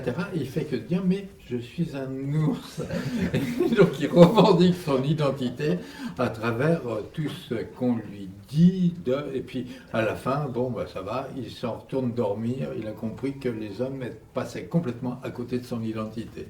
C'est Frank Tashlin, qui est un auteur de films un peu burlesques. Il y a eu des grands films de grands comiques et qui ont été écrits par Tashlin, je crois, avec peut-être Danny Kaye ou avec des... Ça, c'est le nous qui veut absorber le Oui, jeu. exactement. Oui. Oui. Est-ce que vous pourriez développer un peu la question de la violence, puisque c'est souvent un questionnement par rapport à l'adolescence. Quel lien vous faites entre le bébé et l'adolescence? Oui, j'ai essayé de donner un exemple tout à l'heure. C'est-à-dire que bon, la violence et l'agressivité, déjà, c'est pas tout à fait la même chose. Hein. Et puis, je veux pas faire d'angélisme. Je sais bien que la grande destructivité existe chez certains adolescents, mais le plus souvent, il y a un malentendu. Voilà, je crois.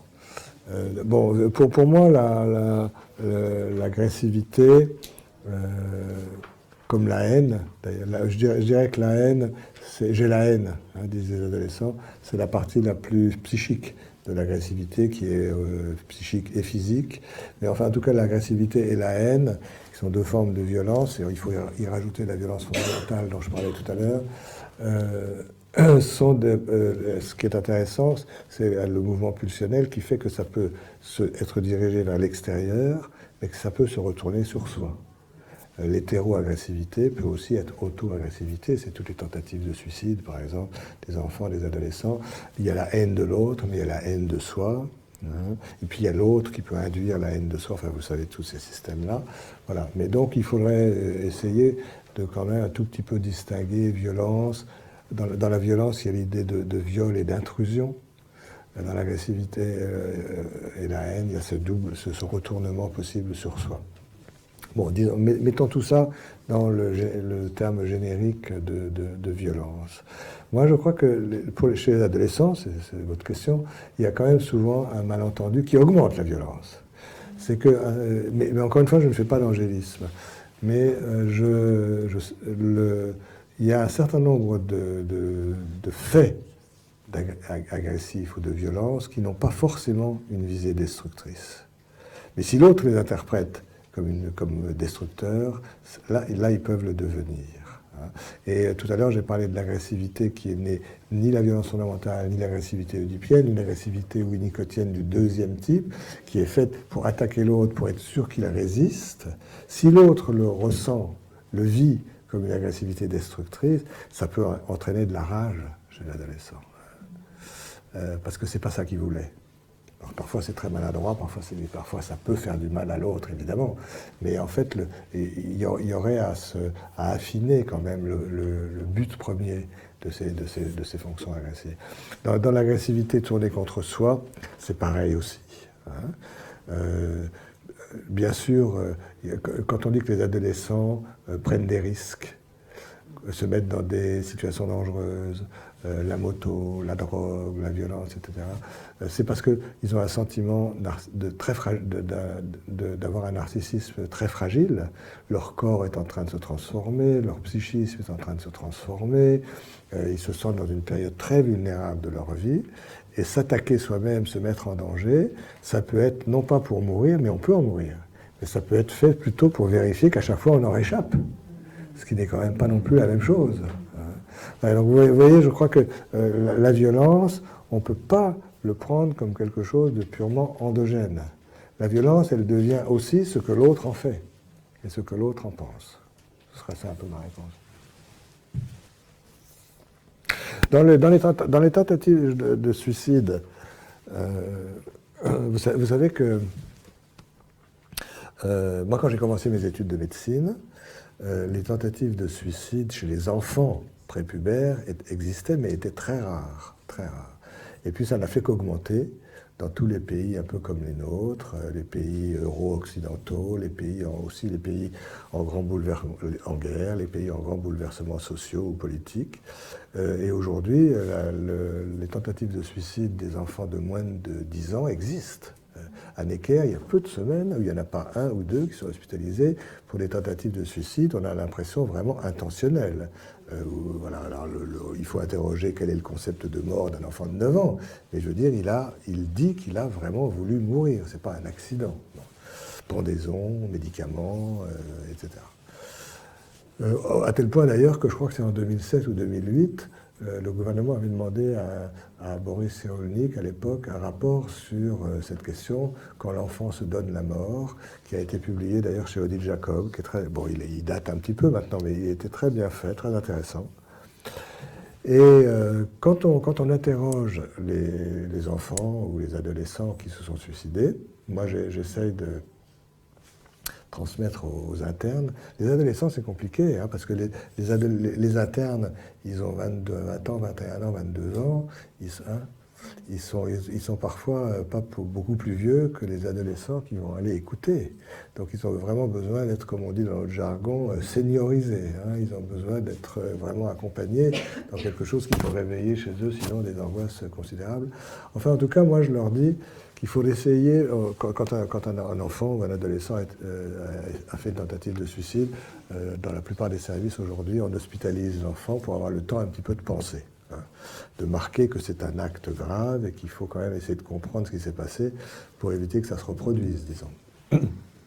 Et je leur dis d'essayer d'écouter les enfants ou les adolescents sur 3 axes qui sont quand même différents.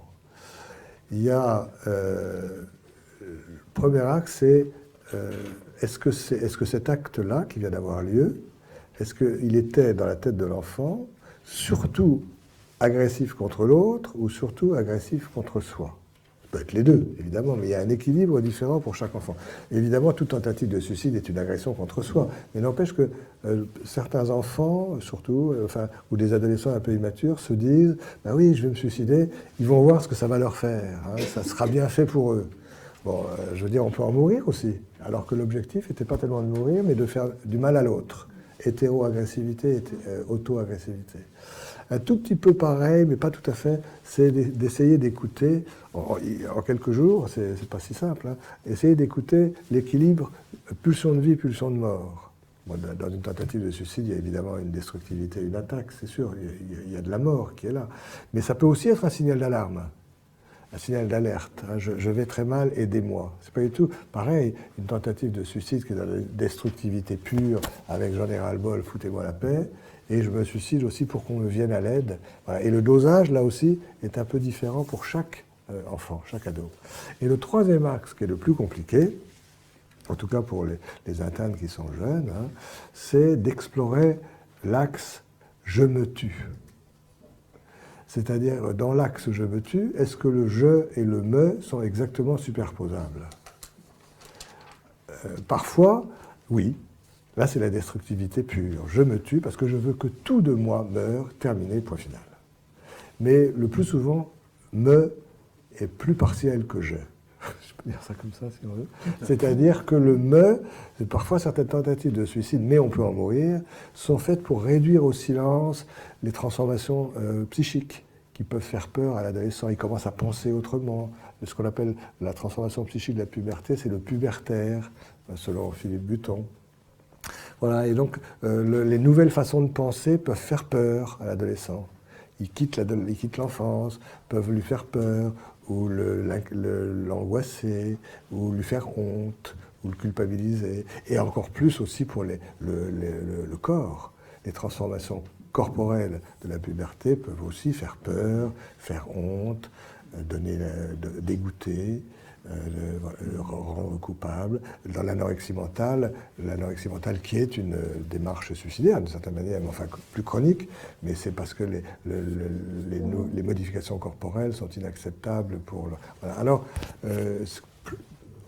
en fait, l'objectif suicidaire peut être plus partiel, de réduire au silence certaines parties de soi, mais évidemment, ça peut être le jeu tout entier qui meurt si on se jette par la fenêtre.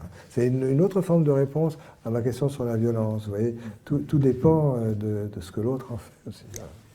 Les adolescents, volontiers, même non suicidaires, utilisent le je et le me, qui sont à comprendre en termes non seulement grammaticaux, mais psychanalytiques. Je ne me supporte pas, je ne m'aime pas.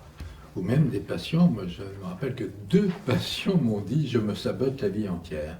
Et on avait travaillé sur le je et le me qui renvoyaient évidemment à des instances différentes.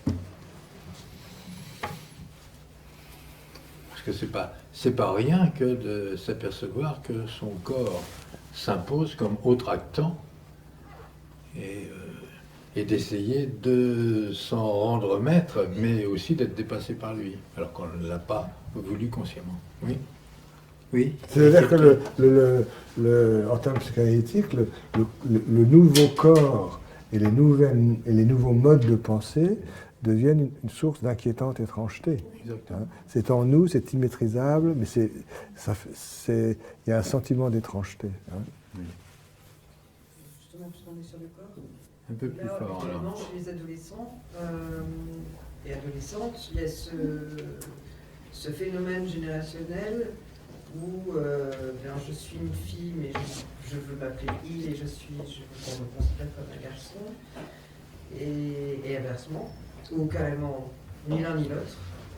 Et je voulais savoir si psychanalytiquement on peut associer ce phénomène à quelque chose de psychique. Je n'arrive pas à l'identifier. C'est un sujet tellement crucial, quoi. C'est difficile de l'évoquer en 2 minutes à la fin. Hein. Et puis je pense qu'il faut aussi être très prudent, parce qu'on est loin d'avoir tout compris ce qui se passe là. Il y a une espèce de proclamation de maîtrise sur son identité de genre qui peut être tout à fait entendable, mais qui aussi peut venir masquer d'autres problèmes qu'on n'arrive plus non plus à aborder. Moi, j'ai envie de rappeler simplement que l'identité, globalement, l'identité ne se décide pas, elle se construit. Bon, j'ai essayé d'expliquer ça un peu au fond cet après-midi. L'identité de genre, dans mon esprit, peut tout à fait être découplée de l'identité biologique et génétique. Par contre, je lutte beaucoup pour dire que l'identité de genre ne peut pas être découplée de l'histoire du sujet. Voilà. Et c'est là-dessus qu'on a envie de travailler avec les adolescents qui viennent. Je crois qu'il faut vraiment rentrer dans une vision moins binaire qu'auparavant, mais je ne crois pas qu'on puisse aider les adolescents à se cliver de leur propre histoire. Il faut qu'ils comprennent. On est dans un monde extrêmement insécurisant, où plein de choses nous échappent, et on a l'impression qu'il faudrait pouvoir maîtriser quelque chose qui est extrêmement complexe. Voilà. Donc il me semble qu'il faut pouvoir les aider. Pourquoi pas se sentir une fille si on est un garçon, se sentir un garçon si on est une fille, c'est entendable, ça, mais prendre le temps quand même de se demander avec eux d'où ça vient. Et prendre le temps ça ne veut pas dire qu'on fait une thérapie de conversion et qu'on veut les convaincre du contraire. Mais on veut les aider eux-mêmes à se respecter en ne se clivant pas de leur histoire. C'est pris immédiatement au pied de la lettre. Voilà. Oui, parce que moi je travaille avec eux en fait. Je suis amenée à travailler avec ces adolescents-là. Ah, où ça À l'éducation nationale, je suis SAPAD, maître SAPAD, enfin, professeur SAPAD. Donc ce sont des enfants qui sont généralement des adolescents qui sont déscolarisés. Je ne suis pas là pour les juger, je ne suis pas là pour leur dire non, t'es une fille, tu dois être une fille, t'es un garçon. Il faut les aider à se respecter. Voilà, c'est ça. Et aussi, surtout, ce qui me manque, en fait, comme approche, c'est je sens qu'il y a de la souffrance, quoi qu'il arrive derrière, parce que c'est de la souffrance. Il y a de la souffrance, il y a de la révolte aussi. C'est générationnel. Enfin, c'est comme nous, à notre époque, c'est autre chose. Mais voilà, on se rebellait, donc forcément, on était bizarre par rapport aux adultes. Voilà, juste, c'était... voilà, la question c'était cette souffrance-là, est-ce que c'est quelque chose qui est sur laquelle vous avez avancé dans votre domaine, mais apparemment vous êtes sacré sur vous avez dit non, pas trop. C'est-à-dire que je ne m'occupe pas d'une consultation, par exemple, qui serait spécialisée dans ces problèmes-là, comme à Paris, il y a La Pitié avec Cohen, il y a Jean Chambry, bon, ils ont une expérience plus directe de ces problèmes-là. Moi, j'ai une réflexion plus générale sur la question de l'identité. Et sur le site de l'Institut contemporain de l'enfance, il y a des interviews qu'on a commencé à mettre en place de différentes personnes. Vous pouvez les regarder si vous voulez. Il y aura Laurie Laufer, d'ailleurs, qu'on va bientôt interviewer aussi là-dessus. Qui va intervenir ici. Qui intervient ici. Voilà. En mars.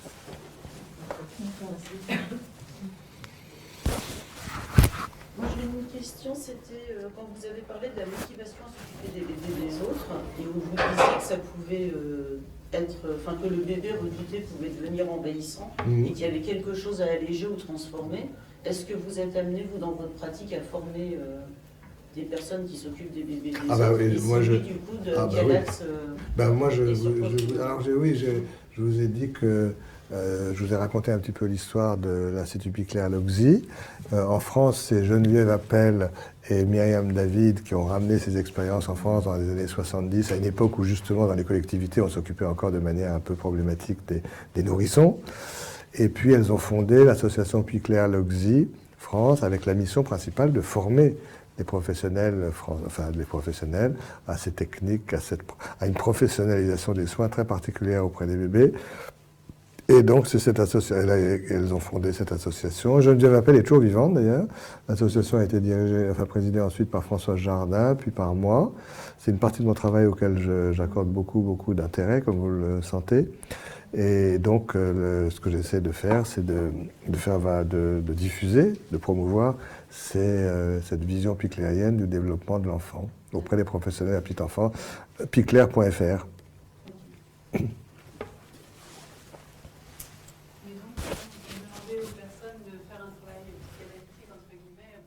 Oh non, d'abord on n'a pas le droit, non. On essaie de les aider à s'intéresser, oui, à leur propre histoire et à l'enfant qu'elles ont été ou pensent avoir été, mais on n'a pas le droit d'imposer une analyse à qui que ce soit. Hein. Si la personne veut le faire, bien. Oui, puis non, mais il y a des groupes de réflexion où on peut ensemble réfléchir. Oui, bien sûr. Hein. Non, puis je vous posais la question parce que je pensais au travail que vous faites à Romilly-sur-Seine, entre les bébés et les ados. Est-ce que vous faites la même chose avec ces personnes-là en les faisant se replonger sur leur adolescence je sais pas. Oui, mais enfin, il faut le faire. Quels axes vous empruntez justement pour les amener à s'interroger sur leur pratique? Vous parlez des professionnels qui sont où? Celles que vous formez à s'occuper d'enfants. Non, mais si vous voulez, ça nous entraînerait trop loin, dans l'accompagnement des professionnels, parce qu'effectivement, dans l'approche piclérienne, il y a cette idée que personne ne peut soigner un bébé correctement si on ne prend pas soin de lui correctement. Donc ça veut dire que l'accompagnement des professionnels fait aussi partie des fondamentaux de l'approche piclérienne. C'est ce qu'on appelle la double enveloppe, le soin du soin. Un professionnel tout seul avec un bébé, ça ne peut que dériver. Ça ne peut que dériver parce que les bébés induisent des liens, mais en même temps, ils sont dans les clivages sensoriels, ils sont dans les projections, ils sont dans des attaques contre les liens. N'importe qui craque avec un bébé, parce que les bébés, ils induisent le désir de faire des liens autour d'eux, et en même temps, ils attaquent les liens qu'ils induisent. Donc il faut absolument que le professionnel soit lui-même bien traité, accompagné, et c'est la double enveloppe. C'est le soin du soin. Du point de vue psychanalytique, d'ailleurs, c'est Jacques Lévin qui, du point de vue scolaire, a beaucoup développé ça. Il y a l'association l'AXAS, l'association générale, l'association des groupes de soutien au soutien, qui développe aussi ça pour les enseignants. Voilà, donc dans cette problématique-là, dans l'accompagnement des professionnels, il y a des choses qui se font au jour le jour, bien sûr, dans le lieu d'accueil des enfants, mais il y a aussi différents modes d'approche, mais on n'a pas le temps aujourd'hui. Ce serait de bien distinguer les analyses de pratique des supervisions. Les supervisions vont aller un petit peu plus loin du côté de l'inconscient de la personne concernée, mais dans les groupes d'analyse des pratiques, qui ne touchent pas à l'intime et à l'intrapsychique personnel, mais bien sûr, on va être amené chacun à faire des liens entre ce qui se passe là aujourd'hui et ce qui se passe avec cette image de l'enfant que je crains d'avoir été. Donc c'est là que ça se travaille. Et ça se travaille dans la formation, et ça se travaille toute la vie, puisque toute la vie, le professionnel a besoin d'un accompagnement. Oui, je rappelle la nécessité absolue de participer à des analyses de pratique, certes, de rentrer en supervision, en groupe et individuel, et puis aussi d'avoir un travail personnel, peut-être pas pour résoudre ces problématiques, mais au moins qu'elles n'occupent pas le terrain de la rencontre avec l'autre. Alors l'ultra, tu as dit, libéralisme, attaque ces temps-là. Parce que ça paraît être du temps perdu, alors que c'est du temps primordial. Bien sûr, ce sont des conseils, mais il faut aussi que vous ressentiez à l'intérieur de vous-même ce besoin au fur et à mesure de votre expérience. Je crois qu'on va en finir là. Je rappelle quand même que nous plaçons cette année sous la phrase de Albert Jacquard « Je suis le lien que je tisse avec les autres », que la prochaine fois, c'est un artiste-chercheur qui s'appelle Mac Dannett, directeur de Zigzag, Centre des Arts Adaptés, et Kate France, qui a été d'ailleurs lauréate du meilleur mémoire d'art-thérapie à l'INECAT, qui est donné par la Fondation Entreprendre pour aider, qui travaille à Art Refuge, qui travaille à Calais avec les migrants, et c'est tout à fait remarquable. Il y a François Dingremont, qui est anthropologue de l'art, et moi-même. On va vous parler de la médiation, des enjeux et actualités de ces pratiques. Vous avez le programme ici. Merci infiniment, Bernard.